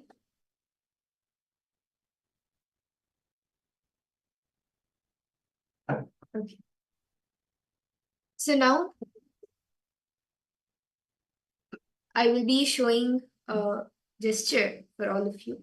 And I request each of you to start seeing. Each of you can start replicating the gesture and see what exactly, which gesture I'm holding. And whatever Swamiji reveals to you, you can actually start replicating it with your hands. So now I am showing a gesture in the camera for all of you. Please start seeing through your third eye. Whatever Swamiji reveals to you, you can reveal that. Intensely start chanting the Mahavakya.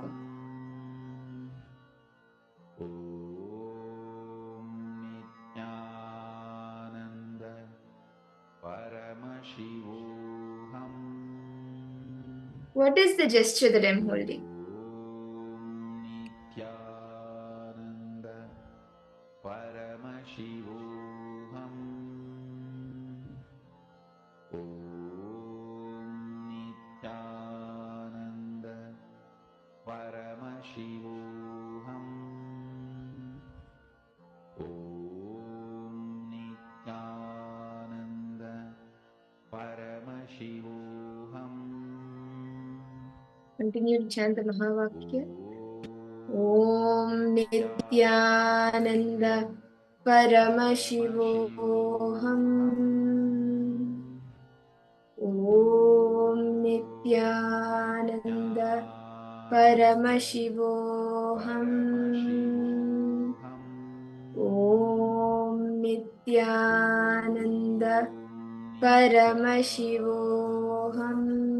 Paramashivoham. Om Nithyananda Paramashivoham. Om Nithyananda Paramashivoham.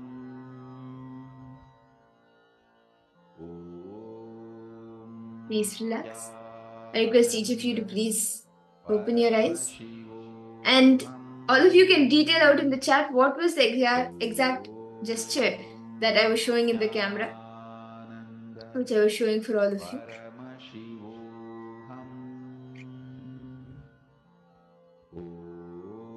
Please post in the chat.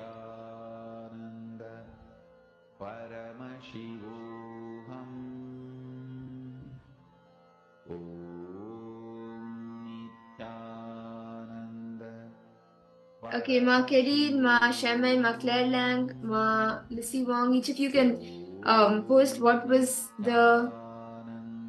Okay, Ma Claire Lang has put, I only saw Namaskar, okay.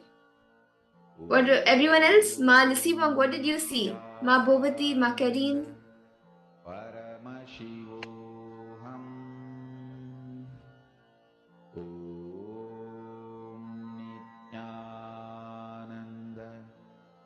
You can even show it in the camera if you're not able to describe it completely.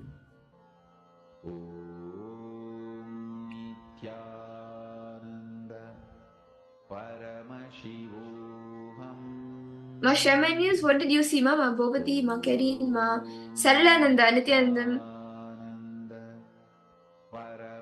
Ma Ananda Lakshmi. Thumbs up. Okay. Come on, any other answers before we reveal the answer?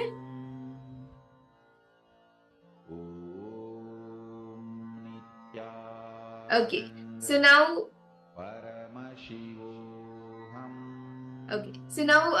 Mark, I see your message, ma? Okay. Yes, so I'll be showing the answer now. The gesture that I was holding was this. This was the gesture that I was holding. It's actually called the Alapadma, right? Yes, it is the Alapadma gesture. It is used in Bharatanatyam. It is used in even sculptures, the Hindu traditional sculpting. So this was the gesture. Yes. So shall we move to another round? Let's do another quick round. I'll be showing another gesture, and each of you can see again. Can I request all of you to please close your eyes?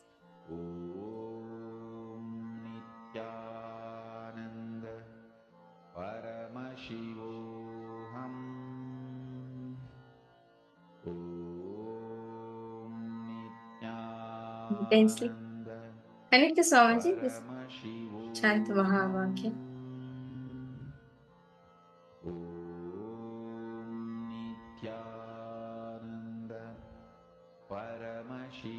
Okay, now I'll be showing the gesture. I request each of you to see. Start seeing, connect with Swamiji and start seeing what is the gesture that I am holding.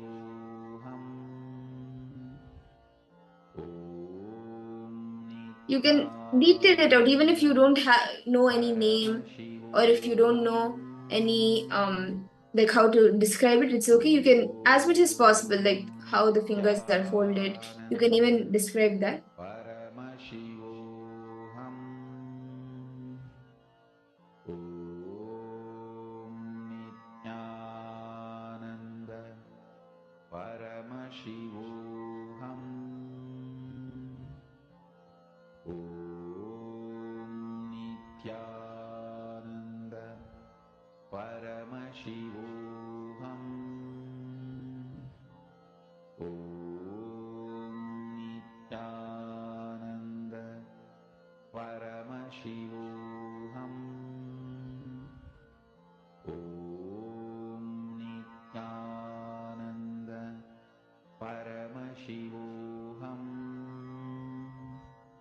Please chant the Mahavakya intensely.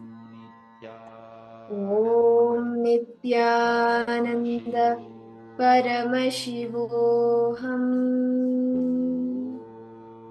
Om Nithyananda Paramashivoham. Om Nithyananda Paramashivoham.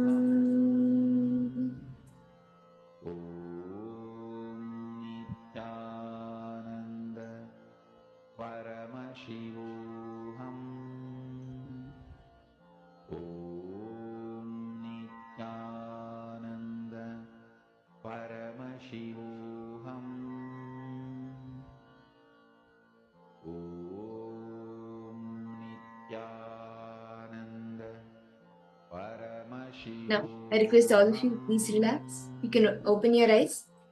And please post in the chat, what were you able to see? What was the hand gesture that I was holding? What did Swamiji reveal to you? And what did you experience? See, more than the manifestation, like more than actually seeing what is manifested and all of that, it is the experience that you go through that is important. Because once you have the initiation, the powers are always manifesting, always the manifestation is happening. But the experience matters. The experience, what you go through, is what is the fruit. And that is some, I would request each of you to share what you experienced. How did Swamiji manifest through you? It may take some time for you, like even in other powers, it may take some time for you to actually see it happening with your naked eyes. But the manifestation is already happening. So can I request each of you to post what exactly you were able to see? What exactly did Swamiji show you? Don't think, okay, no, maybe in the last round it was this, so it'll be something like this, or she may show something which we may have put in the answers. Don't guess. Whatever Swamiji showed you, please reveal that.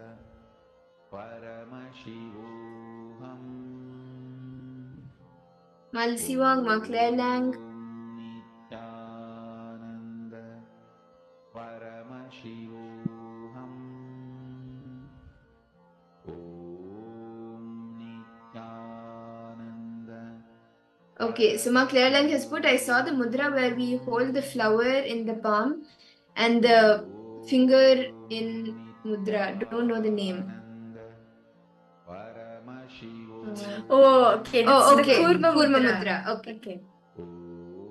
Okay, yes. We're seeing it you in the camera. Ma. Yes, that's the Kurma mudra. Okay.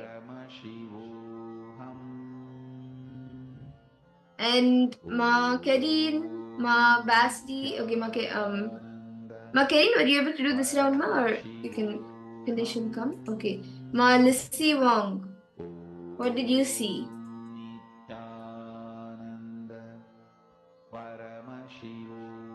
Ma Lissy Wong, what did you see in this round, Ma? Ma Saralananda, Ma Basti, Ma Bhovati, Ma Ananda Lakshmi. Each of you can post what you were able to see. I saw done like two hands together. I felt gratitudes. Okay. So shall I reveal the answer now? The hand gesture that I was showing? Okay. So the hand gesture that I was showing was this.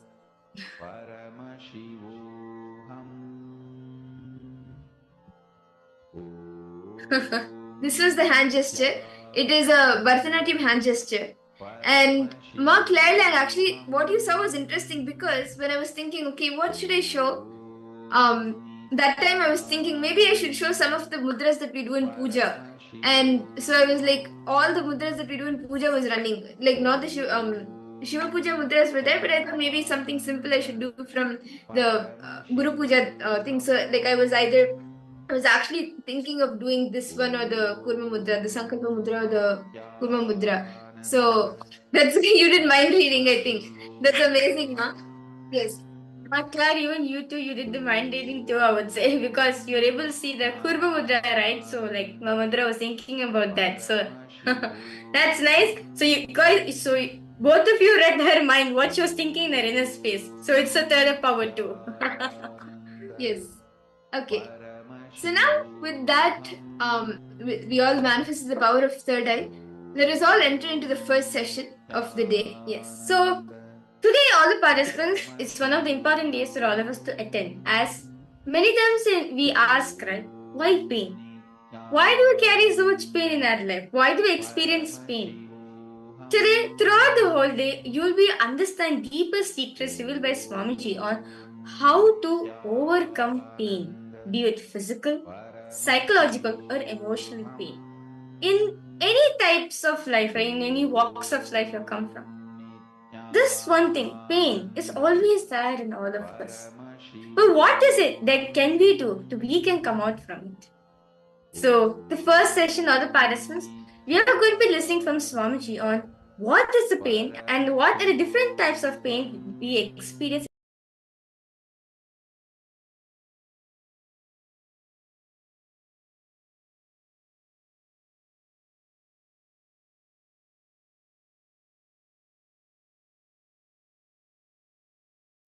Understand the good news I have for all of you is joy, pain, happiness, sadness, both are delusion. Both are pseudo ideas taught to you by society. How society teaches you pseudo dignity, it teaches you the pseudo happiness, pseudo sadness. Idea of happiness which you carry, for which you are asked to run your life, an idea of pain you carry, for which you are asked to run your life to avoid the pain. To avoid the pain, you are asked to run your life. Both are absolutely pseudo and stupid. Listen carefully. If you fundamentally remove the pus from your core cognitions of life, if you detox yourself from the ideas of pseudo dignity, pseudo pain, pseudo happiness, your life is success. Your life will be successful. What is happiness? The whole idea of happiness and pain is just delusion. Some accidental, irreproducible, because irreproducible, most unscientific. Anything which can be definite and reproducible only is science. If something should be called as science, it should be very definitive and reproducible. But all your happiness and your pain, both are not reproducible. They are not definite.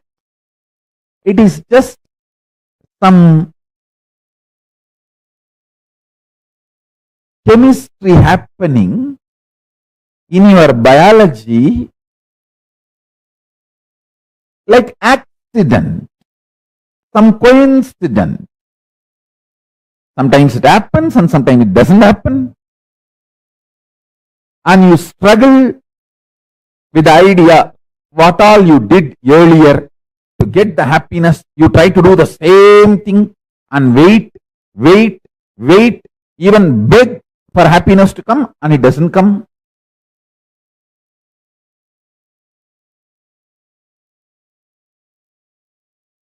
Same way, you plan what all you did to avoid some pain or sadness, and you avoid all of that perfectly. But suddenly that sadness is vibrant, literally taking over you, paralyzing you.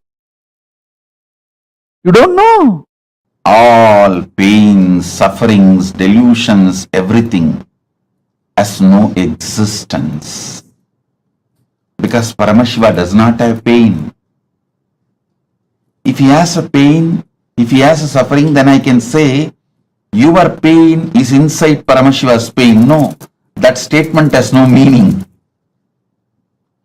Your body is inside Paramashiva's body. Your mind is inside Paramashiva's mind. Your consciousness is inside Paramashiva's consciousness. But because Paramashiva does not have suffering, I cannot say your suffering is inside Paramashiva's suffering. The truth is you don't have suffering. All suffering, pain, delusion, everything has no existence. No existence. It is non-existent. It has no existence. So understand. Sit now. Your body is inside Paramashiva's body. Your mind is inside Paramashiva's mind. Your breathing is inside Paramashiva's breathing. Your consciousness is inside Paramashiva's consciousness. The Agni inside your body is inside Paramashiva's Agni. The water inside your body is inside Paramashiva's water. Every element in your body is inside Paramashiva's elements. Sit with this truth. The fundamentally human being learns the basis of their identity. What is right, what is wrong, what is good, what is bad, what is pleasure, what is pain.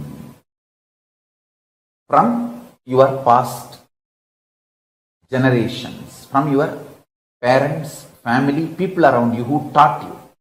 I still remember very clearly one incident. Let me tell you. It really happened. I was helping the Shivacharyas in the temple, in Arunachaleshwara temple, to light the lamp for the arti. So once the Shivacharyas, they do 2 puja, means the puja is done inside Garbha Mandir and then in Ardha Mandapa. Till the level of Ardha Mandapa, anybody can go and help them and light diyas and give them during the puja, arti. In those days, temple did not have so many staff. And even the staff were there, not only understaffed, they will have to run around to all the different sannidhis, shrines. So we are small kids who volunteer. We also go and help here and there, and it's a big blessing and it's such a joy to volunteer and do puja to Arunachaleshwara. After the puja, they will give the vibhuti first to us, so that's a big pride. Of course, never to forget a very good share of Naivedyam, Prasadam, food, graced by Paramashiva himself. So, we always run and do volunteering. And once when I was volunteering, the camphor fell on my finger mixed with oil, burning, fell on my finger and got burnt. And anyhow, immediately the other people who were there, they helped me and they put my hand in the water and the burning sensation started settling. Then I ran to Arunagiri Yogeshwara. Those days I used to be having darshan of Arunagiri Yogeshwara regularly, physically. I ran to him and said, like this, it happened. And he just held that finger and said, Kana, நெருப்பு சுடுங்கிறது தப்பு பாடமப்பா, பாடத்தால் தான் சுடுதே தவிர இருப்பினால் சுடலப்பா. He was telling me the fire burns, fire hurts is because the lesson we learned that fire will burn, not by the existence fire will burn. Of course, don't try in your home. Just listen to the whole story. Then he got a little camphor and he held that finger which got burnt with his hand and asked me to touch the camphor with other hand. And he held my hand continuously. Slowly I could see from my stomach the fire spreading all over my body. The heat was increasing. But it was such pleasure, intense, pleasant experience and pleasure from inside. And it went, the temperature went to the extreme. The camphor which was touched by my other hand just lit up. To that level, my body temperature has gone up, but no pain, no suffering. It was pure pleasure. I still remember how he raised the whole, not just temperature, my cognition about fire. That's it. I realized even the so-called fundamental experience like fire burns is because you learned that way. You are delusory learning, not because of its existence. He said, hey, Agni, தத்துவமப்பா, அது வயத்துக்குள்ளே தான் இருக்கு. நம்ம வயத்துக்குள்ளே இருக்கிறது எப்படி துக்கம் கொடுக்கும்? He was trying to teach me in Tamil. I am trying to repeat the words as it is. Fire is a principle, fundamental principle of existence, and it is there inside our stomach. Anything which is inside our stomach, how can that destroy us or burn us or disturb us? This layer, the mental layer, manomaya kosha, strong thought currents overpowering you, is the biggest incompletion stored in manomaya kosha, the mental layer. Please listen. In the mental layer, the powerful, strongest incompletion recorded, strongest incompletion stored is thought currents overpowering you, making you powerless.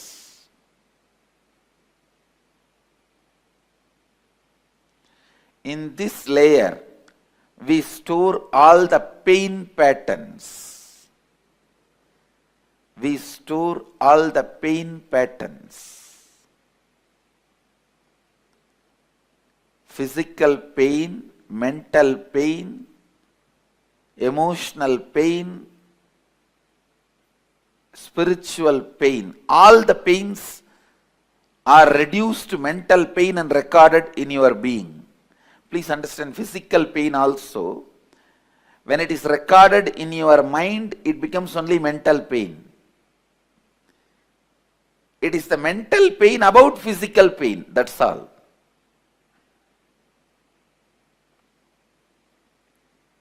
Physical pain, all of you know. If somebody hits you, what happens? It's the physical pain. Mental pain is,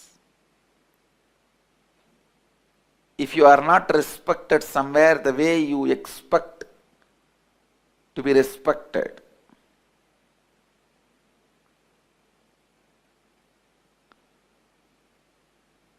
Emotional pain is somebody whom you really love or trust cheats you. And spiritual pain, conscious pain is pain of not achieving what you want to achieve in your life.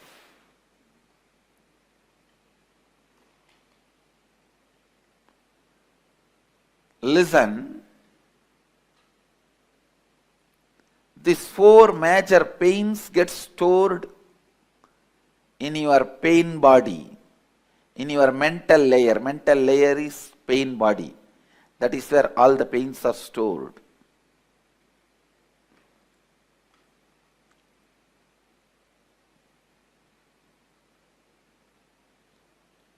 I'll lead you into a very powerful process to get you out of this mess you created for yourself. Each thought current overpowering you and torturing you, even though you don't want them. Now I tell you, sit, recall each and every incident, relive them in your inner space. Write them down. I commit with you, today with this Samskara Dahana Kriya, I'll complete all your pain patterns because they are not worthy of carrying. You have a stupid U-Haul service. Constantly your pain being transferred wherever you go. This U-Haul service does its job even if you don't call them.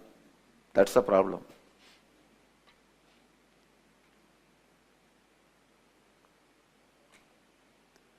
The unique process we will do now, you are literally going to write your autobiography. Understand? This process is called Samskara Dahana Kriya. Start with the earliest memories of your life. Recall all the unpleasant incidents of your life. the ones that brought you mental, physical, emotional, conscious pains. Recall each incident, relive it in your inner space intensely. Go back to the same situation, same emotion, same thinking pattern, same understanding, same experience. Go back to that age. Bring that same emotion, bring that same experience. After reliving, write down each incident clearly as if you are writing a story. Do not censor anything. Do not avoid any incidents. Write each and every incident. Don't censor. Do it really, really sincerely. Go ahead. See, before even the individual delusion, Maya, manifesting in me and going after my personal ideas about good, bad, what society teaches us as pleasure, pain, greed, lust, sex, pleasure or comfort, luxury, whatever an individual goes through, before any of those patterns and or tastes developing in my system, my gurus made me realize I am expression of Paramashiva. I am manifestation of the principle, not individual. Understand? I am not individual. I am manifestation of principle.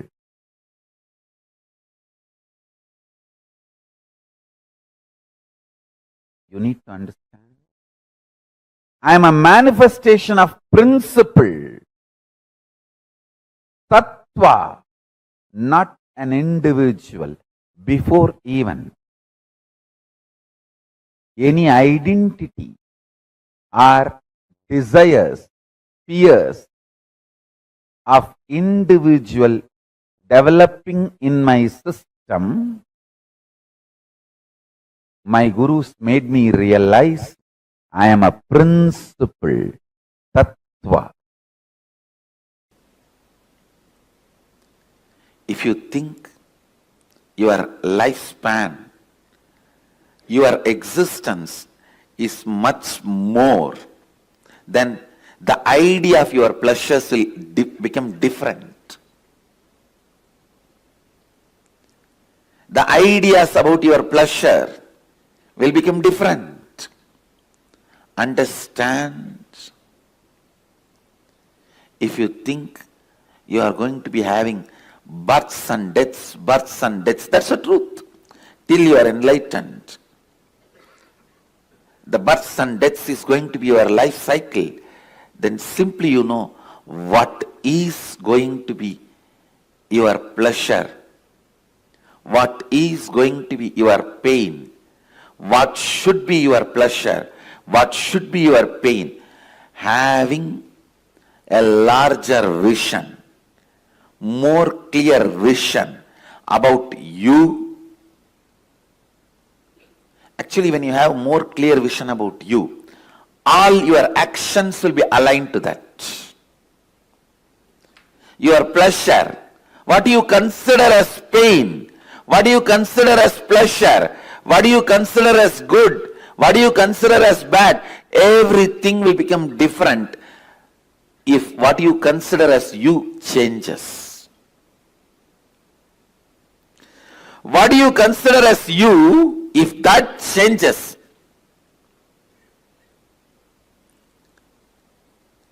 if you start understanding what you consider as you is little more than the immediate life you are observing. A common man looks at only that 20-25 years he is supposed to live healthily with all the so-called pleasure. By the time 25, he will have little money and freedom to do what he wants. And by the time he is 50, over everything.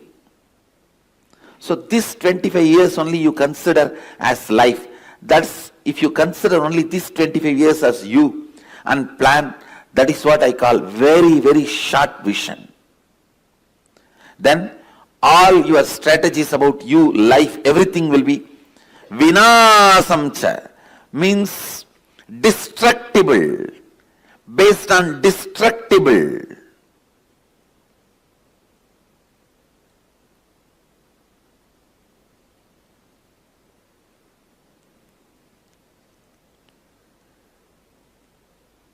If your strategies are based on something destructible, do not enjoy, do not expect long-term peace or bliss, because your strategy itself is not for that.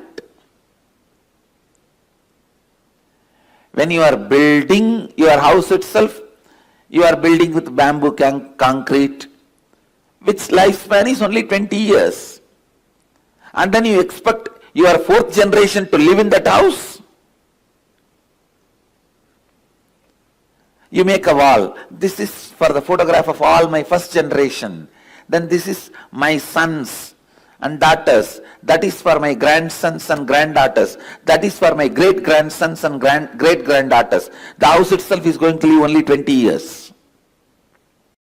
When I cut my thigh and went back to Annamalai Swamigal, he said, what you did is neither wrong nor right.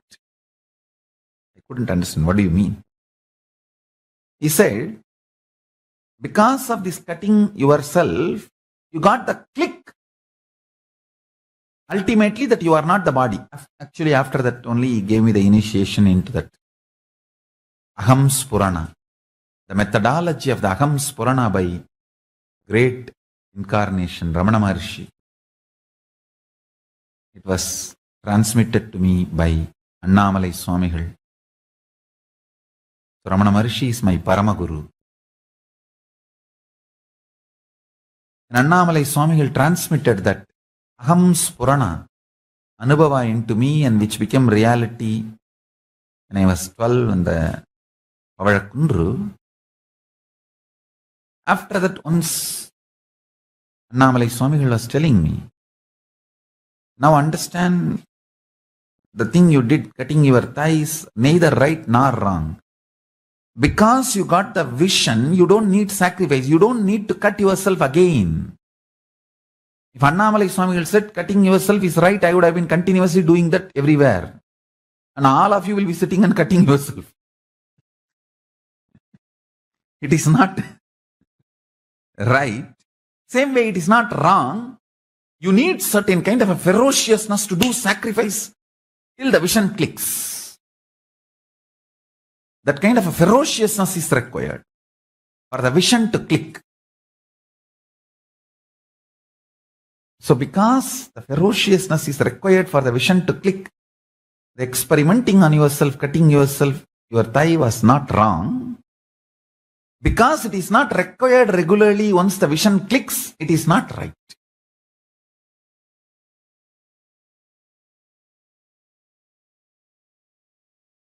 Understand it properly. Sacrifice is required only till the vision clicks. Once the vision clicks, you don't need sacrifice. Because living enlightenment does not need sacrifice. It only needs the vision clicking in you.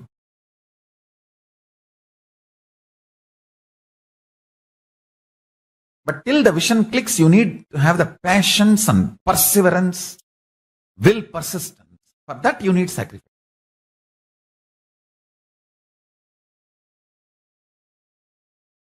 Shivanyana Anubhuti, Shivanyana Anubhava, Paramashivanyana Anubhuti is a vision manifest, not torture or suffering. Please understand. Your very biomemory vibrates. Your very biomemory actively functions only with some of the basic questions about life.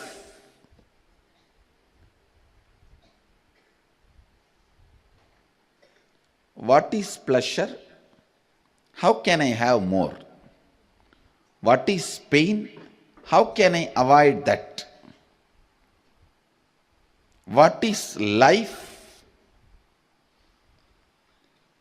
Is this understandings help me? Is this understandings going to help me? What is joy?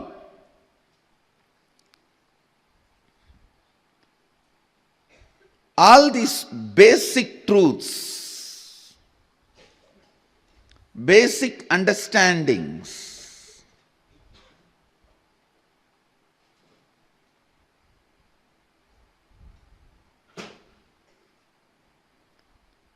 how can I experience them? These basic questions about life only continues to make you function, act. Entertaining these basic questions. What is pain? How can I avoid it? What is joy? How can I have more? What is life? Please understand, how many times you may hear answer for these questions from your father, mother, uncle, society, teacher, finally from guru. How many ever times you may listen answer for these questions?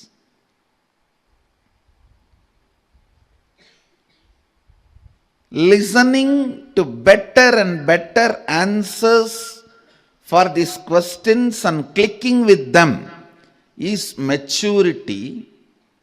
Listening your own answer and experiencing once for all is enlightenment. Understand? It's nothing but basic questions. What is life? What is death? Why suffering? Why pain? What is bliss?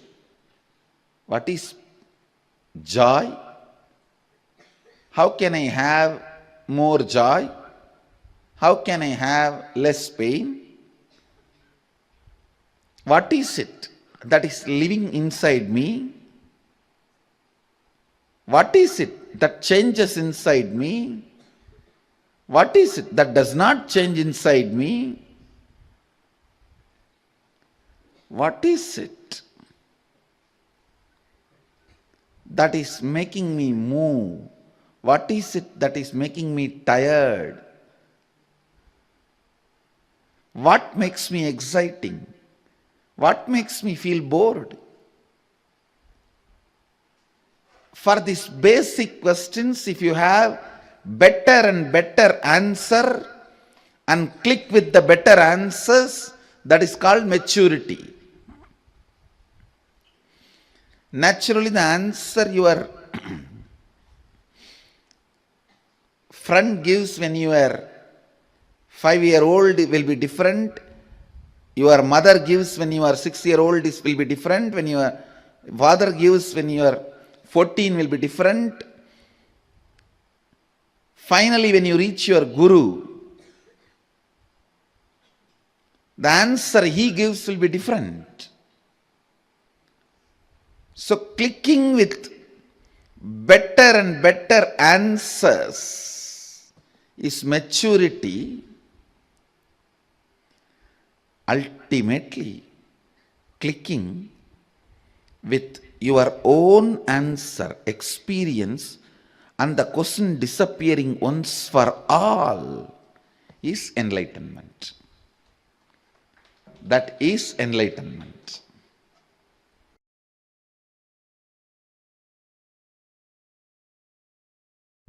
Listen carefully.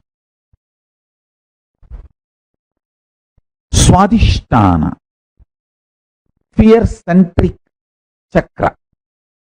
If you decide to get involved consciously in your fears, there will be one point you will reach God.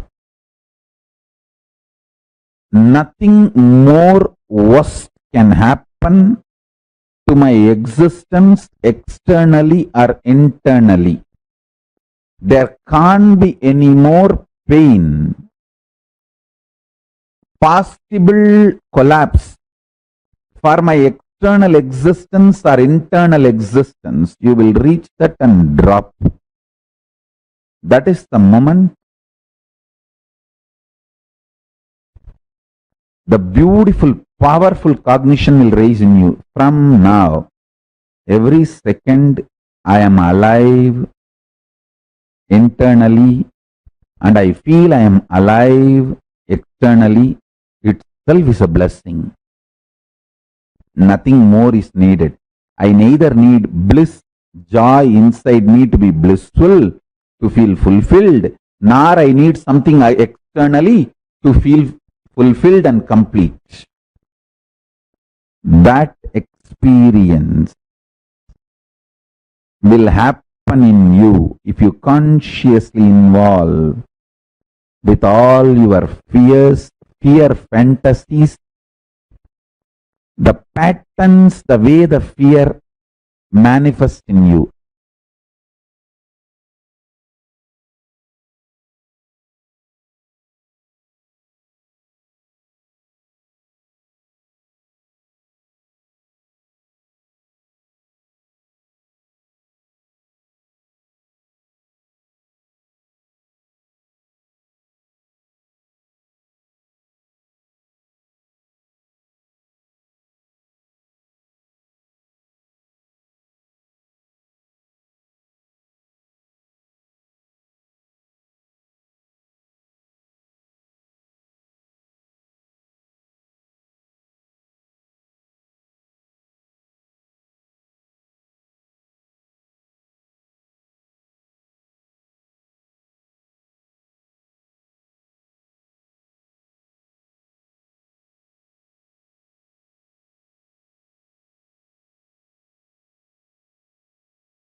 Nithyanandam, yes. We all just had a powerful session where we all learned what is pain and the different types of pain. Now, can I request all of you to share what was your understanding? See, actually, when we relive, when we get rid of the pain, when we relive, we will break free from the pain.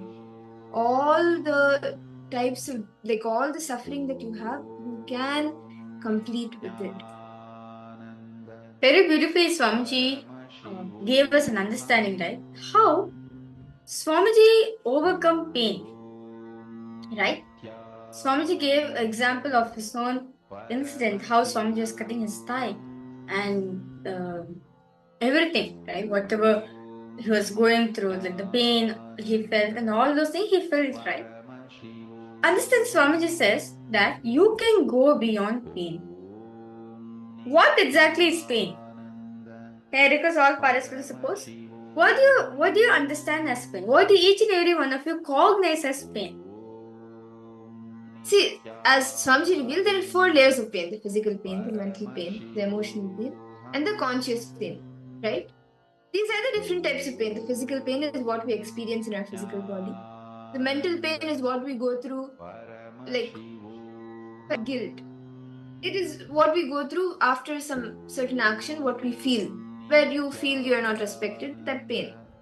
Then emotional pain is when you trust somebody, but that person exploits you or breaks your trust. That pain of feeling cheated. Then the conscious pain is feeling dissatisfied or frustrated with the entire life. But actually, that entire thing, that whole thing is just illusion. But that is conscious pain, feeling dissatisfied and frustrated with the entire life, which is eventually illusion. So actually, fundamentally, right, all of us, all human beings, we learn everything on the basis of our identity. Whether like what is good, what is bad, what is right, what is wrong, all of that, what is pleasure, what is pain, what is everything, we learn it based on the identity, right? From our past generations, from our parents, from our mentors, from whoever, our elders, our family, and the society around us. They are the ones who teach us, okay, this is right, this is wrong, this is the way you should do things, right? But understand all of these are create more pain in us. Can I request each of you? Let us all, Swamiji beautifully explained how to do the reliving process. Let us actually do it now. Can I request each of you to start with the earliest memory of your life? Go back to the earliest memory of your life and recall all the unpleasant incidents of your life.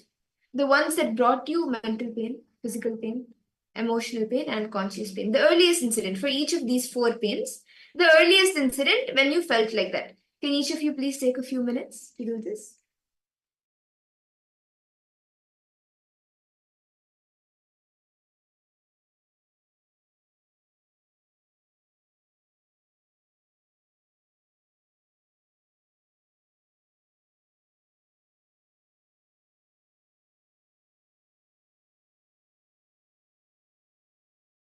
Just go back to the earliest memory if you have and recall the pain which you had at the point of time.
Let me do it.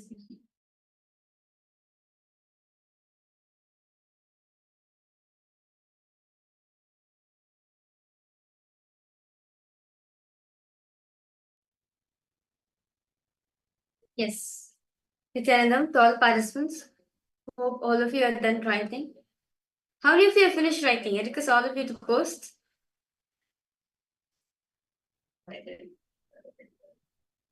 Now, the next step is we are going to relive our each of the incidents we have written.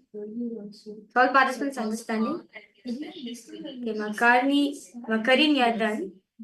How about rest of the participants? Maclaire, Teresa, Madhusinwang. Okay. Have all of you written down? Okay, that's great. Now, what you're going to be doing is you're going to reliving that incident once. Right? See, some of us, just by remembering that incident itself gives a lots of emotion. Right? Now, when you're remembering the situation, relive it. Do not remember, relive. Relive meaning go back to the same age. Go back to the same age. Go back to the same situation, the same emotion you felt. Okay? If you feel like crying, no problem. Express it out. See, only when you express the emotion, you will only feel complete about it. See, all this while we have only suppressed ourselves. We only suppress the emotion within ourselves. But only when you release it, only when you release the pain, only when you let the pain express itself through you, you will even feel completion within yourself. So now I request all participants to recall each of the incident. Relive it in your inner space. Just take one incident. For example, you've written 5 incidents, right? Now go by each incident, recall it within yourself. To the extent where you're having the same clothes, the same situation, the same thinking process, the same understanding, the same experience you had at that time. Go back to the same age, maturity you are having. So let's intensely do this for some time. Just recall. I request all participants just sit now. Go one by one, with each of the incidents we have written. One by one, write it down intensely. Relive it within yourself. Do not remember, relive it in your inner space. Relive it means you're literally going back to the same age. That's the power Swami just said. If the incidents happened to you at 9 years old, literally you should feel yourself with a 9-year-old child is sitting there. Okay. So request all participants, start reliving one by one. Take all the incidents you've written down and complete it. If emotions are coming out, express it out. No problem. Just express yourself.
Nithyananda, I hope each of you have been able to write down the different incidents there. At least I hope all participants have done recalling, done reliving each of the incidents which are written.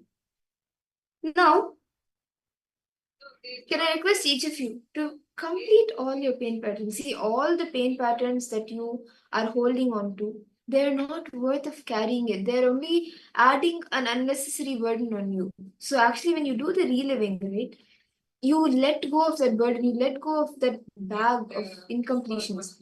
Just to give an example, see, now you have a house and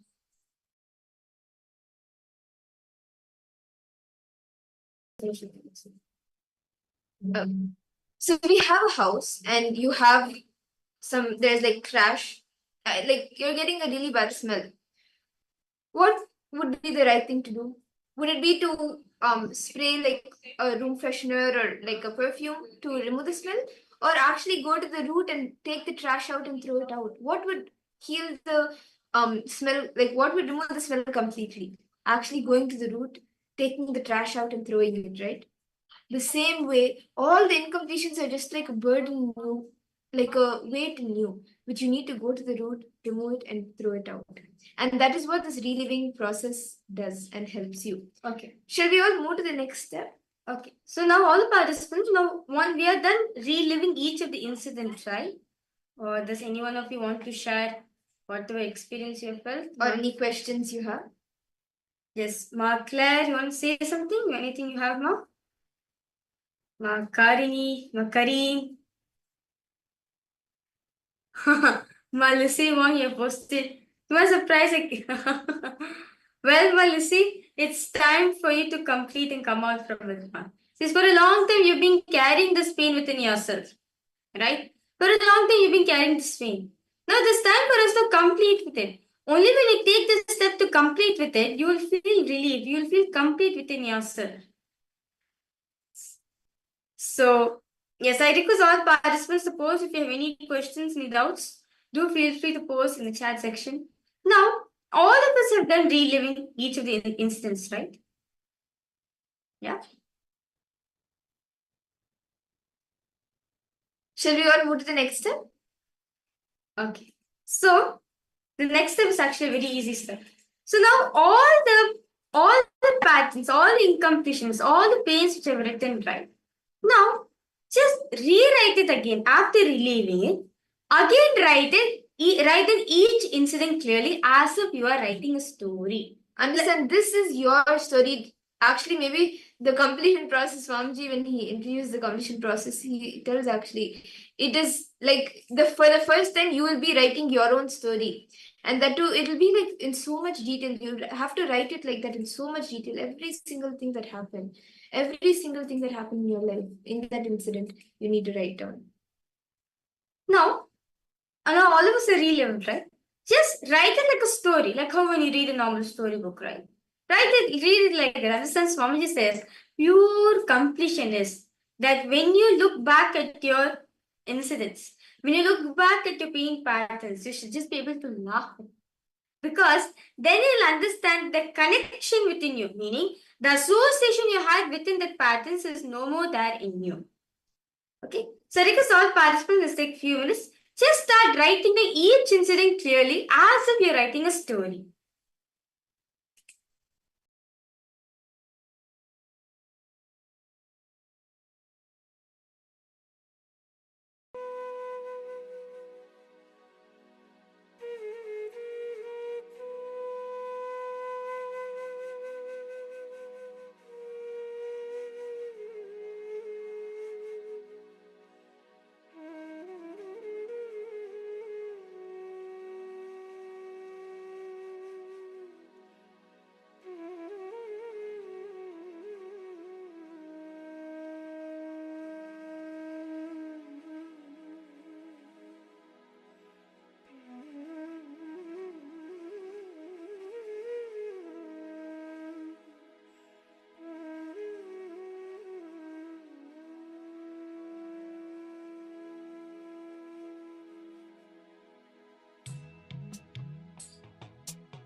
Nithyananda.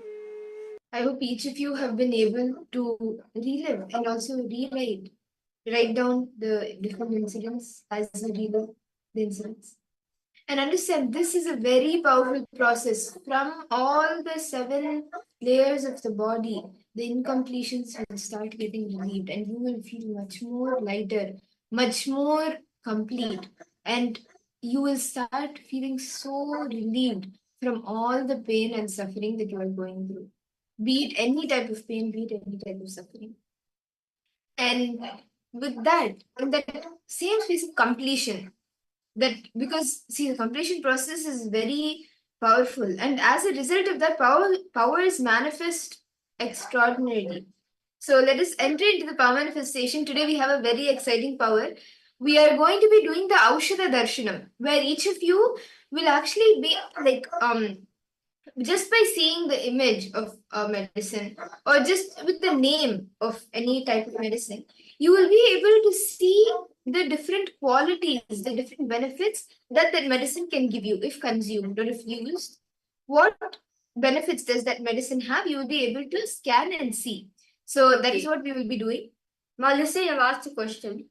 How should we feel after we relive through it? What's the purpose of reliving it? I think before we just try to not touch it and try to forget it. Yes, well, actually, that's very true. Many times we forget, right? Many times we actually feel like, why do I need to relive it? Because we carry so much of pain. But Swamiji says, when you relive it, you will feel unclutched. I would say that's the correct thing. You will feel unclutched. You will feel completely unclutched from the situation. So even though if the situation is reminded of you once again, you will not be affected by it.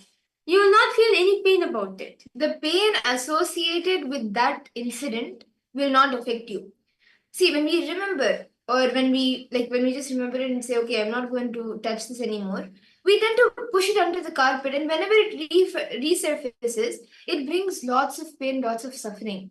Or sometimes we just say, okay, just let it be there, I'm not going to remember it at all. And when we try remembering it, it's like we have to dig deep into something that we have just pushed under the carpet, and it brings lots of pain.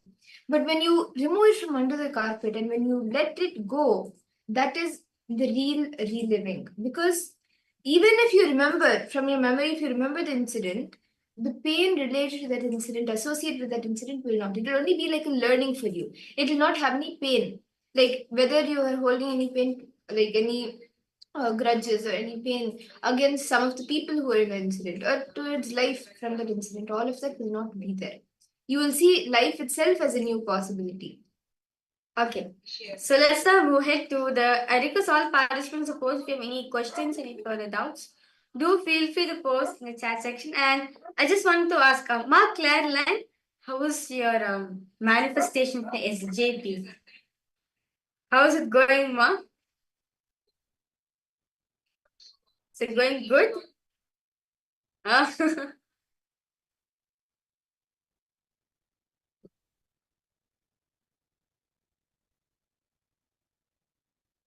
Wow, that's nice. Okay. That's really nice, Mark Clareline, and you'll see, you'll have the possibility, you will manifest to make the full payment. Yes. By when do you want to manifest it? If you put a timeline, put a declaration, by then you can manifest it. So yes. Yes. Actually, Mark Clareland, do not worry. If though you feel stuck in the manifestation, feel free to reach out to us. We're always here. We are there to manifest your reality. December 31st. Okay. Awesome. Okay. Yes, so let's now start with the power manifestation. So today, all the participants, all of you are going to be manifesting the power of Aushadha Darshanam. But we are going to be connected. Medicinal plant, a herb, is going to be shown, projected for all of you. Through the theory, all of you are going to figure it out. What medicinal plant is it? See, in Hinduism, we have multiple herbs, and even in Western medicine, even in Hindu culture, actually there are thousands of medicines, whether it is in the field of Siddha, whether it is in Ayurveda, whether it is in the Western English medicine. There are thousands of medicines, but each medicine has its own unique qualities. So the unique qualities of the herb we will be scanning, and actually in Hinduism, all of the herbs, like before medicine, even today what we know as medicine came only recently. But back thousands and thousands of years ago, our ancient rishis, using these herbs, they healed thousands and thousands of people, healing them from all kinds of diseases. And by scanning this, you actually will have the ability, whenever you want, you can even you will be able to scan a herb and see what is its benefits. And it'll be it's a very powerful power that you can use even in your day-to-day life. So let's get started. We will be projecting a herb for all of you now. You can scan and identify what are the benefits, and you can even see the name. What is the name of the herb and what are the benefits of it? Okay. So now all the participants, now a picture of a medicine is going to be projected for all of you, a plant, okay? So this is the image.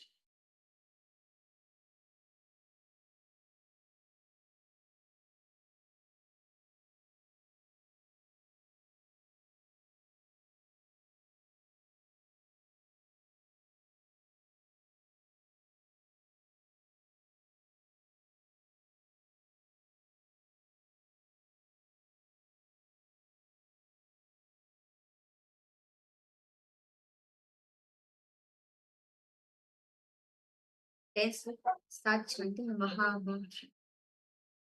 Om Nithyananda Paramashivoham. Om Nithyananda Paramashivoham. Om Nithyananda Paramashivoham.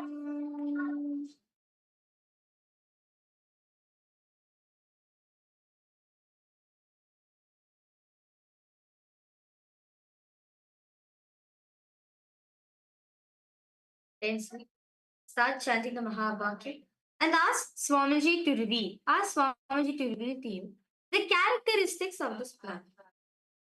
What this plant is. Or you can go to the detail. Which part of the plant is taken? Is it the flower, or the leaf, or the stem, or the root? And this medicinal plant is used for curing which disease? Intensely continue to chant Mahabharata. Paramashivoham Om Nithyananda Paramashivoham